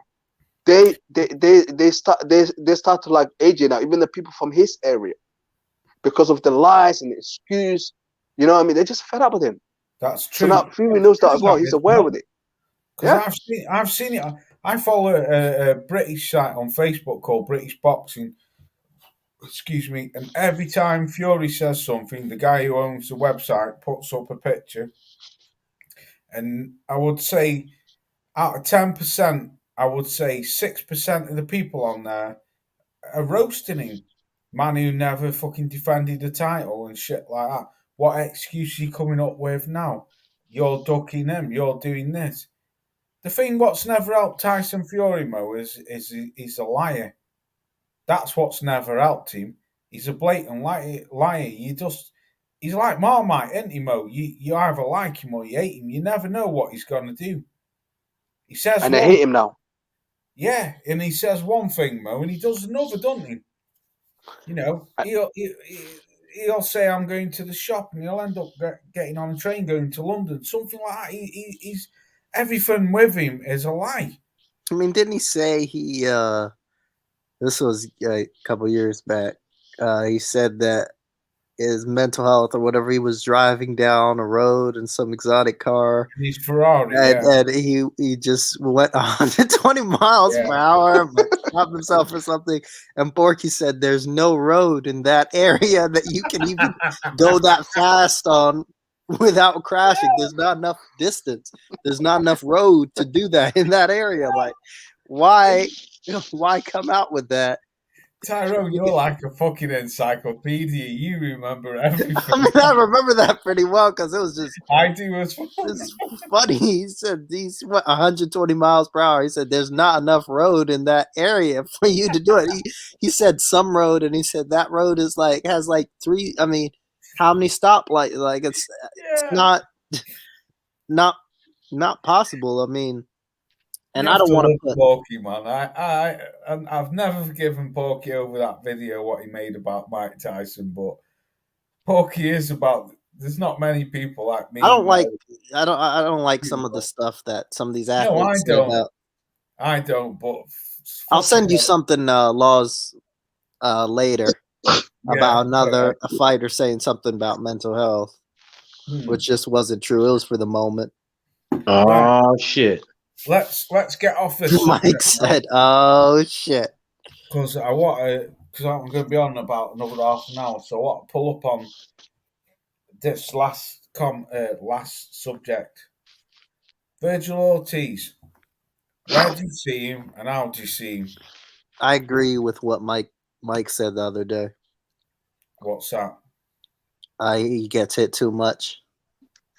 How did he get hurt? People said it was uppercut. I didn't see an uppercut. Was it a right hand? How did he get hurt?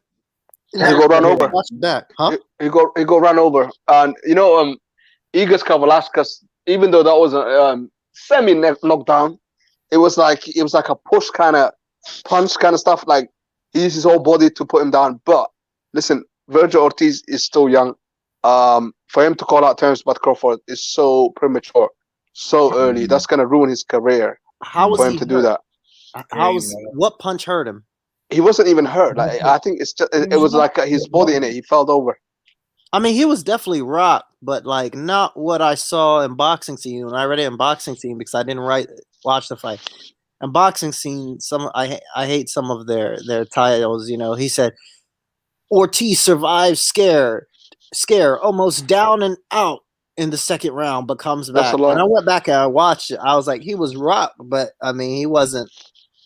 I forgot what it is because I was watching a couple of boxing matches, and I get confused with what I've seen with other fights. But I think he got grazed in like the back of the head or something. But I can't remember. I know somebody got grazed in the back of the head, but I just can't remember what fight it was. But they said it was an uppercut on Boxing Scene. That's a lie. First thing I saw, I did not see an uppercut. I just you didn't? No, I didn't see an uppercut. They said it was an uppercut. I think that's a lie. To me, it looked like he ran him over. Like it wasn't even. I don't even think he connected with him.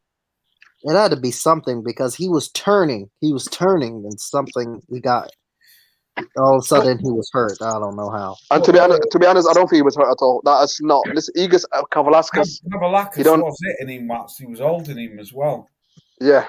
Yeah, it was kind of in a clinch. I'm looking back at it now, trying to figure out. What people don't realize though is Mean Machine. He can hit. He's got 18 knockouts out of 22 fights. Yeah. The boy can hit. I agree with you, Mo. I think it's premature if he could go some fights, but Well, that was why I put in the WhatsApp group last night. If Ortiz is to go and fight Bud now, after this fight with Green Beans or Mean Machine, whatever you call him, it's going to be exactly the same type of fight as Fernando Vargas versus Felix Trinidad. Because Fernando Vargas was doing exactly the same, knocking everyone out. He was the IBF champ. Everyone was painting this big picture of Fernando Vargas as this knockout man. And I like Fernando Vargas. Yeah, they was. And he fought Trinidad, Mike, didn't he? And he got fucking Yeah, but they was. was pushing. They was on his nut sacks for like a minute. Yeah, but you have to remember, boxing fans, they live for the moment. They see one guy knocking people out, and that's it. Fans, though. I'm talking about the commentating. Like they were on his nut sacks. Yeah, they was, Mike. But they have to promote that as well. And it was an uppercut. I just watched it back in low speed. It was. I stand corrected. Boxing scene, you're still lame, but I'm sorry. I'm sorry. I tell you what, right. Your decaf reporters were right. Your casual boxing fan reporters were right. I tell you what, and I mean this with all the fucking heart in this scene. Conor Benn better stay the fuck away from fucking Virgil Ortiz or Boots Annie's. He's food. I mean, he'll lose before he fights any top guy. He's got a Florian Marco problem, though, isn't it? Loss. Yeah. I'm David Anavician. David Anavician would fucking knock him. Do you know what pisses me off, though, right, Mo? Because I loved his daddy. His daddy was a warrior, man. Nigel, you might not be two Americans, but to the British, Nigel Benn is a fucking... He was a warrior, man. He beat 3 of his best fights. He beat Iran Barkley, he beat Doug DeWitt, and he beat fucking Gerald McClellan, man. And at the what he's done to Gerald McClellan is horrible, man. Gerald McClellan is still suffering from disability, man. Yeah, well, Gerald McClellan's my second favourite fighter of all time. That fight. Nigel Benn lost that fight. The referee counted too long, man. When he was knocked out of outside the ring, and he went, that was a knockout. But it is what it is, though, innit? But he's a fraud to his daddy, right, Mo? He's never won a British. Right, let's rewind this back. He's never won an area. He's never won a British. He's never won a Commonwealth, and he's never won a fucking European. But the guy's world ranked. How'd you work that out, Mo? Oh, because of obviously Eddie, and he's using his dad's status as well. Facts, 110%, Mo. Facts, man. It's amazing, isn't it, what you can do if you've got some little clout behind you. Of course. Just like Ricky Hatton's son, look at the clout that he's already got. He's barely fought any fights. And then when they step up and fight real top contenders, Mo, they'll get knocked fucking smooth the fuck out, man. The only guy that I rate is Eubank Jr. He is actually, like, he's about that life. You know, I mean, I know his dad is a legend and stuff like that. But Chris Eubank, you know, he fought good opponents. He's got obviously a loss on his record, but at the end of the day, he's about that life. I'm not sure if Conor Benn is about that life just yet. No. And do you know what makes me laugh, though, right, Mo? It's virtually the same age. In fact, Virgil Ortiz is 2 years younger than Conor Benn. Conor Benn is 25. Virgil Ortiz is 23. Virgil Ortiz has had 18 fights. Conor Benn's had 18 fights. If them two were to meet in the ring, Mo, where would you see that fight going, bro? I think he'll get sparked out. And the reason what I'm saying is Virgil Ortiz, he's a natural talent. Okay, he hasn't got like a father behind him like Nigel Benn. You know what I mean? When you look at Conor Benn, he's a created fighter. He's been created through his dad. That's the difference. Yeah. Ortiz is completely that's different. They will never ever face each other, especially now. Like at least in the next 5 years. I wouldn't head on the dude for having a father that was a boxer that was able to give him some hookups and stuff like that. You know what I'm saying, and get him to where he needs to be.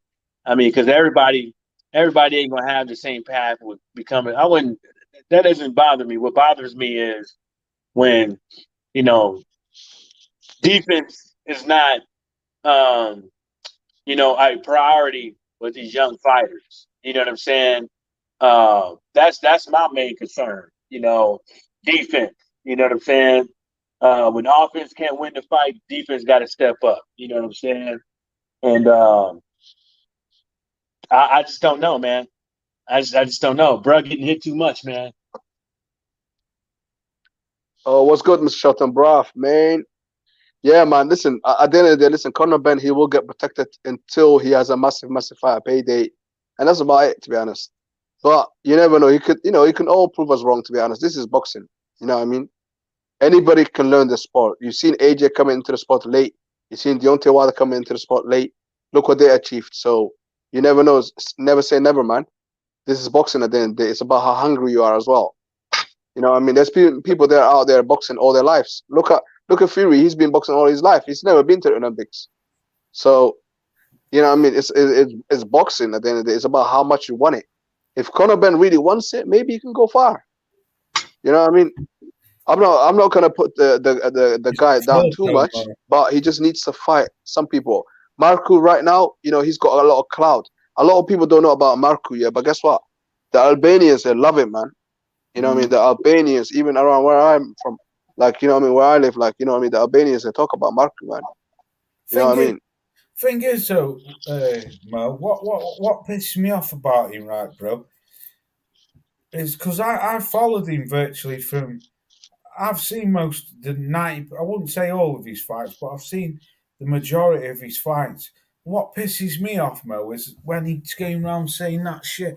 I'm pay-per-view. I'm this. I'm that. Hang on a man. You've never won an area, British, Commonwealth, European. You've never won any of them titles. You've had the fucking guidance of Eddie Hearn to manufacture, skip past these fighters, and then all of a sudden, next thing you're into fucking world ranking status. You're fighting fighters like Vargas. Fucking hell, Mo. The man lost 3 of his last 5 fights. And The because thing is, when he says pay-per-view, he's talking is his dad talking. He's talking through his dad. That's what people need to understand. He's talking through his dad when he's talking like that, and he's in some sort of way, he's kind of right because he's making the most of it. He's milking it. Yeah, you know what I mean. But I'm not sure if that's gonna work though. That's the problem with him, though, Mo. The milking it, like you just said, brother. That is the problem. The milking it when they've never even fought anyone.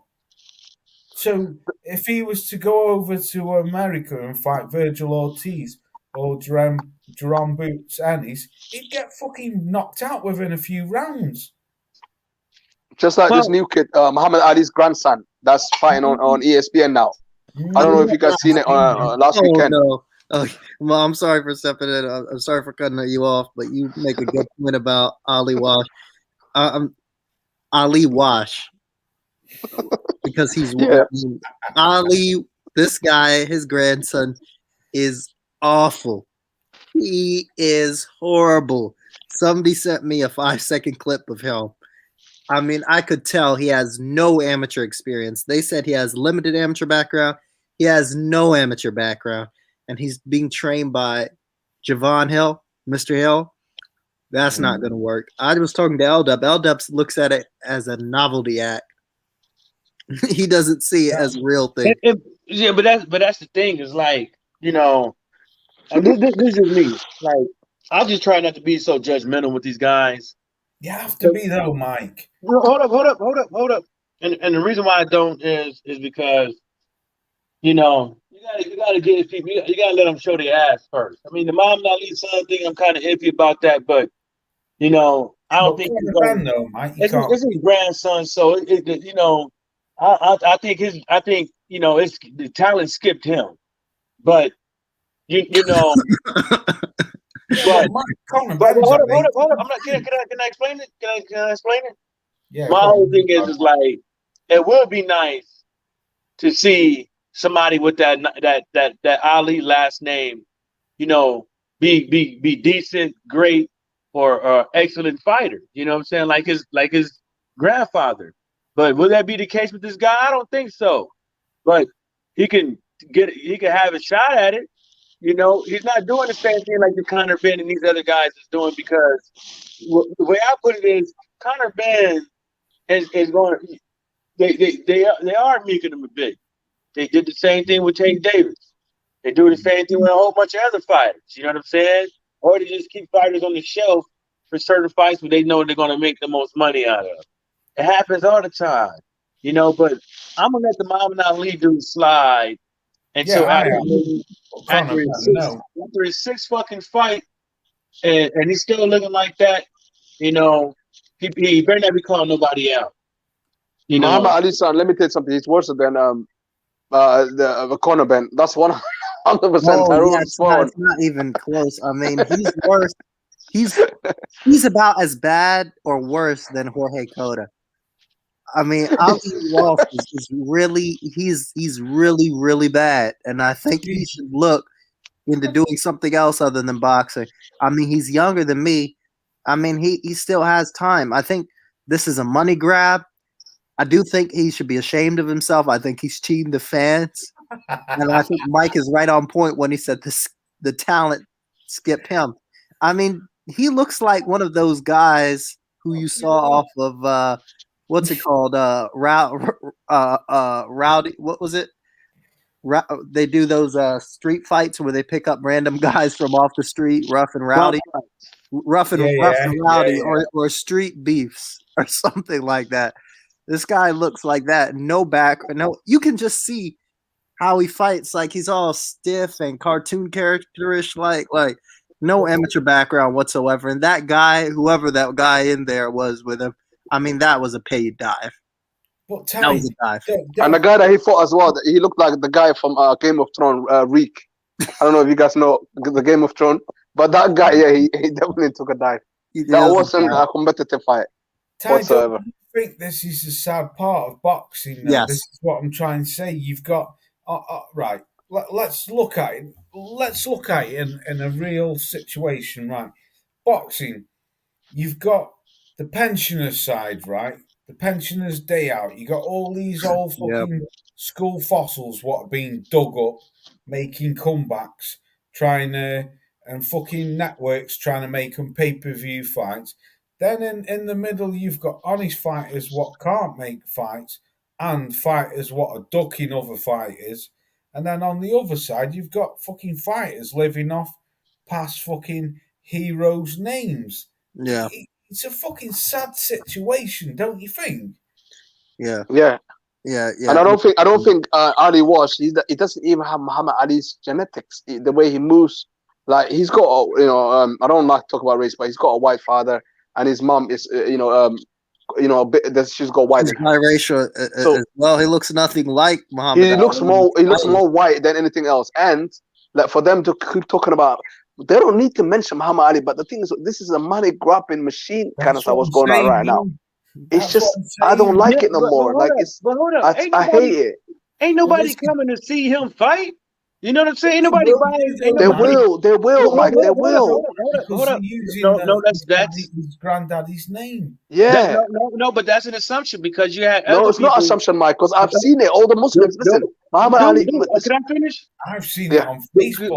Like there ain't no need to go get all out, but that is an assumption because we don't. That's not something that we can foresee for the future 100%. That's an assumption. That's an opinion. Okay. Can I quickly explain myself? Can I quickly explain how? I'll do this. Sorry, Mo. I have some evidence actually this is, you could say it's correlation at worst, if not causation, right? Boxing scene, they put an article talking about this, that was on the James Franco card, right? The James Franco card. Yeah, correctly, yeah. Maloney right. It averaged 364,000 viewers, but it peaked at 464,000 viewers. Do you know when it peaked? The Ali Walsh. His grandson. His grandson, exactly. And it went down after that. No, seriously, I'm telling you. And also another thing that's true. They showed him and Top Rank on CBS this morning. I mean, this is just a smaller point, but like on ABC this morning, Good Morning America over here. Yeah. That's a sort of big deal. That's where all the 60-year-old casual fans. Let's do this. And one more thing, please. Let's do One this. more If you want to make it, hold up. Please, Let's Mike, let me explain myself, please. No, you can 'Cause I do was- it. You can explain spells. Let me say this, because you're not going to change my opinion on it. So, let's do this. Let's look up all the other past fighters' sons. That joined boxing, that never made it nowhere, that succeeded on captivating and great audience. Let's do it like that, because an article could say that it peaked at this and it did this, blah blah blah, whoop whoop whoop. But that don't make it. But how many times have we seen that they actually fucking lied about what it was? I agree with you in that case, but can I just say something quickly? The reason why it went viral as well in England, because Sky Sports now works with ESPN, and it peaked as well. All the people was watching because Sky Sports kept saying, "Oh, Muhammad Ali's grandson is fighting." Everybody is saying Muhammad Ali. They're not saying what Ali was. They keep saying Muhammad Ali's grandson, and even it was on BBC Sport News or in the UK TV. The whole UK news was supporting it, and even the newspapers in the UK, Muhammad Ali sport knocked out. He had a first round knockout. Guess what? I'm telling you, man. Muhammad, listen, this guy is good. They're gonna make him a big star. This guy, watch, and they're gonna make sure that they pick these fights as well. I didn't even know he had a grandson boxer. I've seen it on Facebook, Mo. I've seen it on Facebook, bro. I've seen it on all the Facebook I ain't seen it on Facebook. I ain't seen it on my ticker for ESPN. I've seen it on Facebook. None of my apps popped his name up. I didn't even know he was fighting. Well, I ain't seen it on Facebook. Ain't seen it on World Star Hip Hop. Do you know what? Yeah. Now, listen. Normally, when you look at normally when someone makes their debut and you find out who their parents are, you don't know. But guess what? Look, you can search their parent, what name his dad got. You know what I mean? Where they live. Like literally, the guy is viral right now. But that's what I'm saying, bro. Who wouldn't want to see a past fighter like grandson or child in the ring? Yeah. Hold up. Who wouldn't want to see that type of thing happen, and they actually are the good? Yeah, that's what you're talking about. That's what people was looking for. Yeah. But when they tuned in and watched it, they was like, yeah, exactly, Mike. I can understand what you're saying, yeah, because the name, that's going to draw attention straight away. The name is the grandson of one of the greatest, if not the greatest fighter of all time.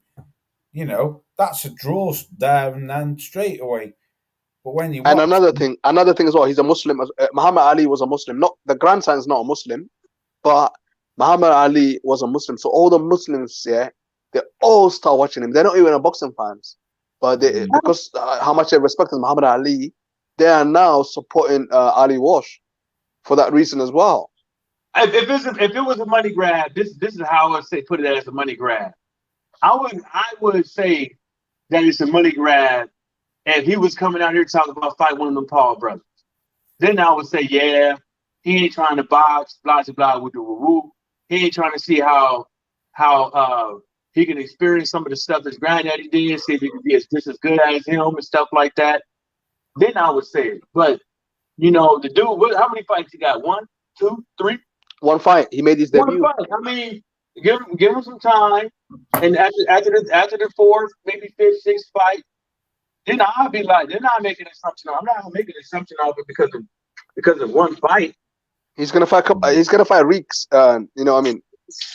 He's gonna fight a lot of Reeks, so he will get the knockouts. I mean, but who wouldn't fight a lot of weak opposition with no amateur background coming into boxing? How many boxers just come up in the boxing and just start fighting tough competition with no amateur background? Loads. Conor Ben, he's a fraud. No, but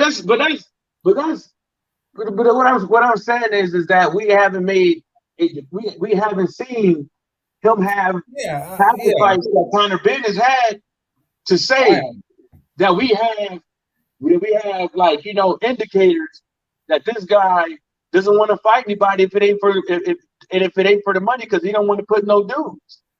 Well, Mike, he got his arse beat. Tyrone, who was it? Was it Pinard or someone? The French lad who fucking beat him up. Cedric Hey Nude. He was Hey Nude, a that's baguette it, maker in a bakery shop, and he was able to drop Bakery pretty shop. much stop. What's his name? Connor Ben. Yeah, he laced him up, didn't he, Ty? Yeah, yeah, and then somehow, Jordan. somehow, in some world, Ben got the decision. We know why, but And he got knocked down as well, didn't he, Ty? he was dropped twice. Mm, He was dropped twice. exactly. Yep. That's what I'm saying, Ty. That's stealing a living. That Yep. okay. I totally agree with what Mike said because about Ali's grandson. You know, no one's seen him fight yet. He's only had one fight, so give the guy a chance. Let's see what he's all about. But I do agree with what Mo was saying because it's like people are going to, you know, it's his grandson. He's got no amateur background and all Nothing that. at all. Nothing whatsoever. But people are going to tune into that. But the difference with Ali's son and Ben's son, Ty, he's actually had 18 professional fights now. And like you just say, he got knocked down twice off that Pinard or whatever he's called. He got a broken jaw and he got the decision. Andy never rematched him. Oh, he did actually. Yes, he did actually. He had the second fight with him. Yeah, they went to a decision or something like that. I forgot about that. Yeah, but very similar to Luke Campbell when he had that fight with Ivan Mendy. Mendy, yeah. Yeah, it's. I mean, yeah, I definitely do think it's different between Ali Walsh and Mr. Ben. With Walsh, I think. You know what? I also think that he's probably not related to him. That's my. I think it's all a lie. No, it's true. The daughter. That's his daughter. That is true. It's Rashid. I think her name is Rashida Ali. That was his daughter, and she married an American white dude. You know, his name is it Robert. True that's the mom? Do we have the mom? Yeah, Rashida Ali. Yeah, that's his mom. Yeah, because you know, like there's a lot of pictures out. No, there's a lot of pictures out there with the him being a kid and him being with Muhammad Ali. Yeah, so he is related. Photoshopped. No, it's definitely not. I'm just saying because the guy is so bad. He's so bad. I was reading on Facebook. Apparently, he was homeless, wasn't he? He was homeless? Yeah, that's what I read on Facebook the other day. So why did he just come out? Listen, I'm not his grandson in talent. I don't have his talent, and I need the money. I need the money. I was reading he's homeless, and then next thing you know, he's in the ring, and I was thinking, God, this is just like something out of the Rocky film. The son of the greatest fighter, the grandson of the greatest fighter ever, but he was living homeless, and then next thing you know, he's in the ring fighting. I was like, fucking hell, this is bullshit. What fucking Disney film has this come off? You saw him fight. What do you think? How bad was he? Can I say something? Yeah, go on. I seen an article, motherfucker saying, what the dude from Puerto Rico or something like that? Looks more like Muhammad Ali's son, grandson than him and fights better. I was like, damn, y'all motherfuckers sounded just like Tyrone. Just goddamn, just bringing on motherfucking prayer. I'm like, God damn, I got hurt, boy. But I mean, I don't think nobody's disagreeing with me. All you guys, I mean, you guys don't think he's anything special at the least. No. He said, no. And I think we all had the same reaction. I think all of us have watched too much boxing. You can literally give us a 5-second, 10-second clip because that's what happened to me. You know my first words was? You know how bad he was. I was watching it in the barn. My first words was, who the fuck is this albino? Albino. I said, first thing I thought of when I saw him fight, I said, he has no amateur background. And I go to Google and said limited amateur experience, which means I've never fought before. Period. That gotta be David Hayes' son. That gotta be David Hayes' son. David Hayes' son. Yeah, David Hayes' son. And do you know what? He was like wild as well. And he was so wild in that ring. He was so wild, man. He's gonna get knocked out one day. So who y'all say was in Mo, don't you think though, like boxing's such bullshit? Like I say, I read on this Facebook page because I follow about 10 different web pages on Facebook, and I read the grandson of Muhammad Ali, and a couple of weeks ago or a couple of months ago, he was living on the streets, and then all of a sudden he's knocking people out on fucking ESPN or whatever. Do you know what I mean? It's a joke, man. I saw somebody in the comment section. It's a joke, man. Absolutely. Boxing is becoming. It's like it's becoming a mess. Yeah. I have to find who said it, but it was in the comment section. He said, "Wow, I can see the resemblance. Even the check left hook he does, it's really similar to the one." Are you serious? I don't know. He was trolling. Listen, you know why? Or he was just casual. There's a lot of people. Listen. It's fucking ruthless. Wow, I can see the same check left hook. That's what the guy said, and I just kind of stared at the comment and tried to make sure I was reading it correctly, and then I just kind of closed the page. The worst comments on YouTube boxing. The worst comments are like IFL comments, like when you look at sport comments. Yeah. Those comments, I never even bother to like, when I watch their videos, I just watch the videos. I don't even look at the comments. It absolutely it just makes me laugh whenever I look at those comments, man, because you can't take it too serious. No, I try to. You really can't. I'm a hater. I'm a hater. So what I usually do is, if I have an opinion about a fighter I don't like, what I'll do is I'll put in Google and I put Nico Ali Walsh trash, and then I try to put on a forum, and then I'll go typing. But for him right now, I don't see any forums yet about it. Maybe I'll start a Reddit forum saying he's garbage. It's gonna happen. It's gonna happen, man. Listen, at the end of the day, Nico Ali Walsh, cash grab, run far away. Cash grab, yeah. Listen, if he came out and said, "Listen, I suck. I know I suck. I just need money. Just give me some money." Maybe I'll give him $1 or $2. But if he comes out here is really trying to push this thing, and I see pictures of him and Javon Hill, and Javon, let's be honest, Javon was watching him on the bag. Javon wasn't watching his punches. Javon was looking at his dick. I said it. Javon is homosexual, man. There's nothing wrong with that. Just come out and say it. It's fine, Javon. Just come out and say it. He wasn't watching him on the bag. He was watching between his legs. God damn. It's crazy, man. Boxing, listen, it's becoming a joke. What do you think, Mike? Mike, you quickly put your mic off. What do you think about that, Mike? He told me he was the one he was the first guy I heard who told me what he really thought about Javon. Man, I mean, he was looking at his legs, not the bag, work. He wasn't looking at the mitts. He was like, that boy right there, that boy good. He's good. He's good. Up you lot. Right, I'm going to get up out of here. I'm going fucking bad, man. It's been a great show, man. Fantastic one. I'm going to make him my profile picture. Next time I get on here, it'll be Nico Ali Walsh. Maybe while he was homeless or something. Salute to you, Derek Bailey. Salute, bro.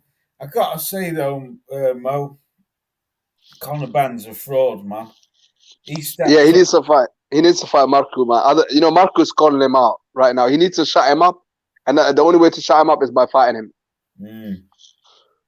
Oh, I can see if somebody tries to run up on him with this Nico, Marco, they're gonna be like, who the fuck is you? And this and the third, blah blah, woo boo boo.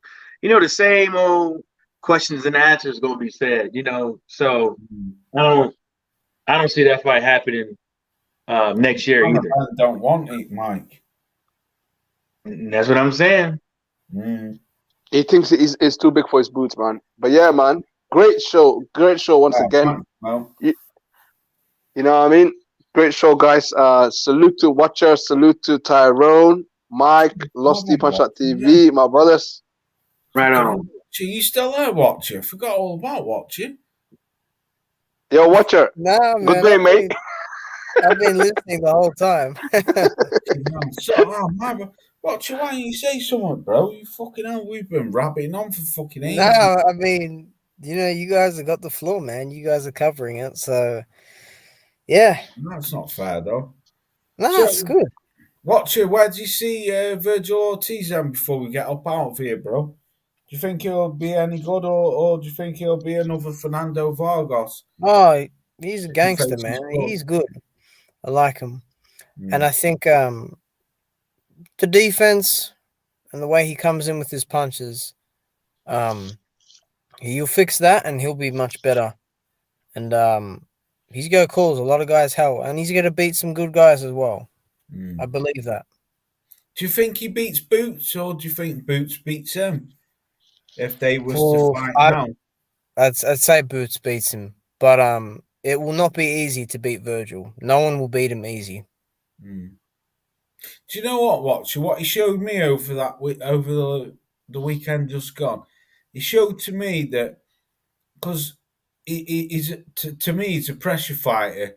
He likes to throw punches and bunches, but he showed to me over when he did get knocked down. That was a knockdown to me, but he showed to me that he had patience because I was listening to his corner man saying to him, "Just stick to your jab." The one thing I can find faults with a couple of things, but one of the main things I find wrong with him, he's open to a check punch with when he's throwing them fucking bombs. You know, he's left hooks, right hooks. He's open to a sucker punch. He seems to have he's got a very high guard, but when he throws that punch, he's like he really leaves himself open to a sucker punch.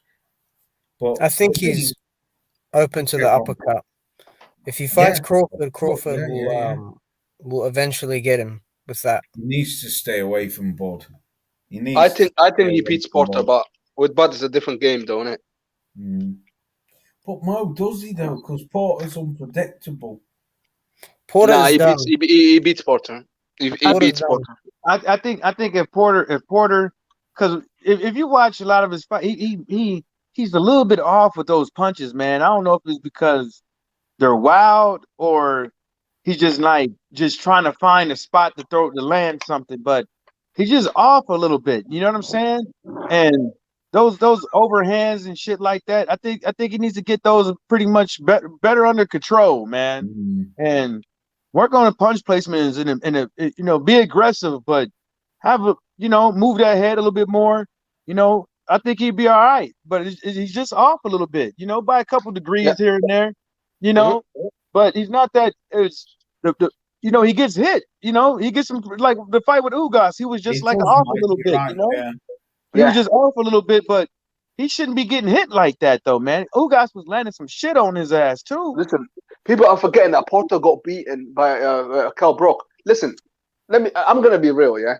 Only Okay. just though, Mo. Listen, Only I know, just. but he still got beaten, and at the end of the day, a loss is a loss. And I believe that Ortiz will take that fight in a heartbeat. He won't even hesitate it. So I believe he does beat Porter, but can he beat Butt? That's up for question. But I don't think not right now. It's a little bit too early. But he's ready for the likes of Ugas, Porter. You know what I mean? The likes of Danny He Garcia. don't Yeah, have the he's ready for defense. those type of levels. He don't I have the believe so. defense for that. He don't got the defense for that. I believe. tell you what, Mo. He beats any welterweight coming out of the UK. Hands Yeah. down. No Hands problem. Ouch. Hands down. 100%. Yeah, I agree. 100%. Even like David Anavician, he'd knock him clean out. And David Anavician has got a chin made of fucking marble. But Virgil Ortiz, he'd wipe the floor with Conor Ben. He'd wipe Big the time. floor with him. Big Yeah. time. Mike, He check beats what everybody. He I'm beats putting Marco. in He the, beats yeah, anybody Yeah, that's from Europe. He beats them. He does, Mo. Yeah, Marku all them. And as much as I love Marku, he beats him. He beats all of them. There's something about Ortiz. There's a dog in him, and there's a puncher in him as well. Don't you think though, Mo? He's a bit. I never thought he was as big as what he was, but No, I knew that anyway. I knew he was tough, but I didn't know he had the heart as well. He showed us that he's got a heart as well. Like don't you whenever think he he's fights. a big welterweight though, Mo? Yeah, he'll probably move up to 154 sooner I than looked later. at him the other day and I thought, fucking hell. I He's didn't huge. actually realise how big of a welterweight he is for a young. He's only 23 as well. That's what people forget. He's only 23. Man, what's he going to be like in 3 years? Yeah, that's my worry that he might move up to 154. That's why he's pushing for the butt fight right now, Yeah. because he knows I think that he'll his body struggle. can handle it. His body I can think handle it at so. 147. I think so. I don't think you'll see him around, but I think he'll take a loss mode before he moves up to 154, especially if he faces Bud. I think And that's why he wants it so badly, because he's, but you know, I mean, I don't think sooner than later he won't be making the weight. He's like David Benavidez for super middleweight. He's too big for that He's weight. bigger, he's huge. Yeah, I never realised though, Mo. But actually, after watching the fight the second time last night, I sat here and watched it, and I thought to myself, "Fucking hell, he's big. He's not like big as in like muscly. He's just big, you know." Big boned. He's a big boned, his yeah. bone structure and that you can see. And I looked at him and I thought, "Fucking hell, man, he dwarfs Conor Ben and even Bud." I've always said Bud's a small welterweight, but one thing with Bud's got the power. Bud seems to have power of a welterweight, but he's only a very small welterweight.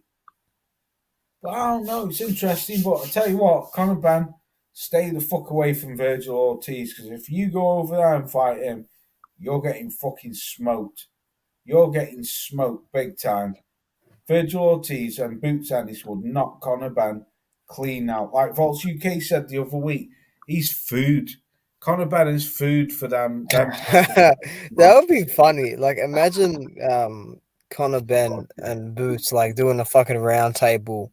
Like, Boots is one of those guys that just kind of like, he's pretty quiet. He doesn't talk a lot, and he's kind of like, yeah, you know. And then he just gets in that ring and fucking like annihilates like existence. Like, he's just a fucking mean dude in there. You know, Connor's got that fucking mouth, man. I swear, dude. And someone will shut it up. Like, I actually would give him mad respect if he actually tried to fight Boots. Like, why doesn't he just do that? Why doesn't he just go to Boots and say, yeah, you know, like all that fucking talking about, you know, oh, I want this on pay-per-view. You ain't shit, dude. I don't give a fuck about you, man. Why didn't you fucking do something? But he won't though watch it, because he'll be another one of Eddie Hearn's fucking cash cows who's fucking manufactured and does fucking, they fight fucking tomato cans. They fight What's Tyrone changed his profile to? Yeah, they fight fighters like Vargov who are washed up and have got fucking 3 losses out of the last 5 fights. Yeah, it's trainer's supposed to put Vaseline on. Javon Hill somehow figures out a way that cocoa butter works better, so he wants his fighters to smell sweet.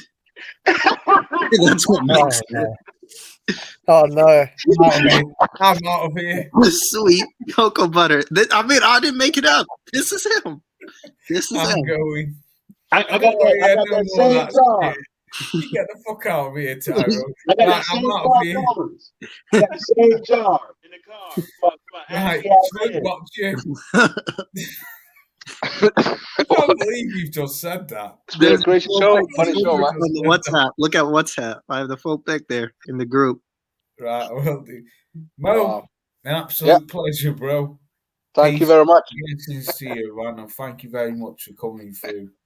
Much appreciated. I can't believe he's just come out and said this is my new profile pic. Cheers, guys. Damn. You can see the cocoa butter. See you, bro. You too, man. Thanks for coming through, homie. Mike, always a pleasure. You know it. With you. Tyrone, you just fucking crazy, man. You're crazy. Damn, man. Boy, you smell good. Cocoa butter. I mean, only Javon, only Sugar Hill can do this. I've never seen this before. I don't want to hear no more of this cocoa butter shit. I'm out of here. See you He later. did it, not me. All right. See you later.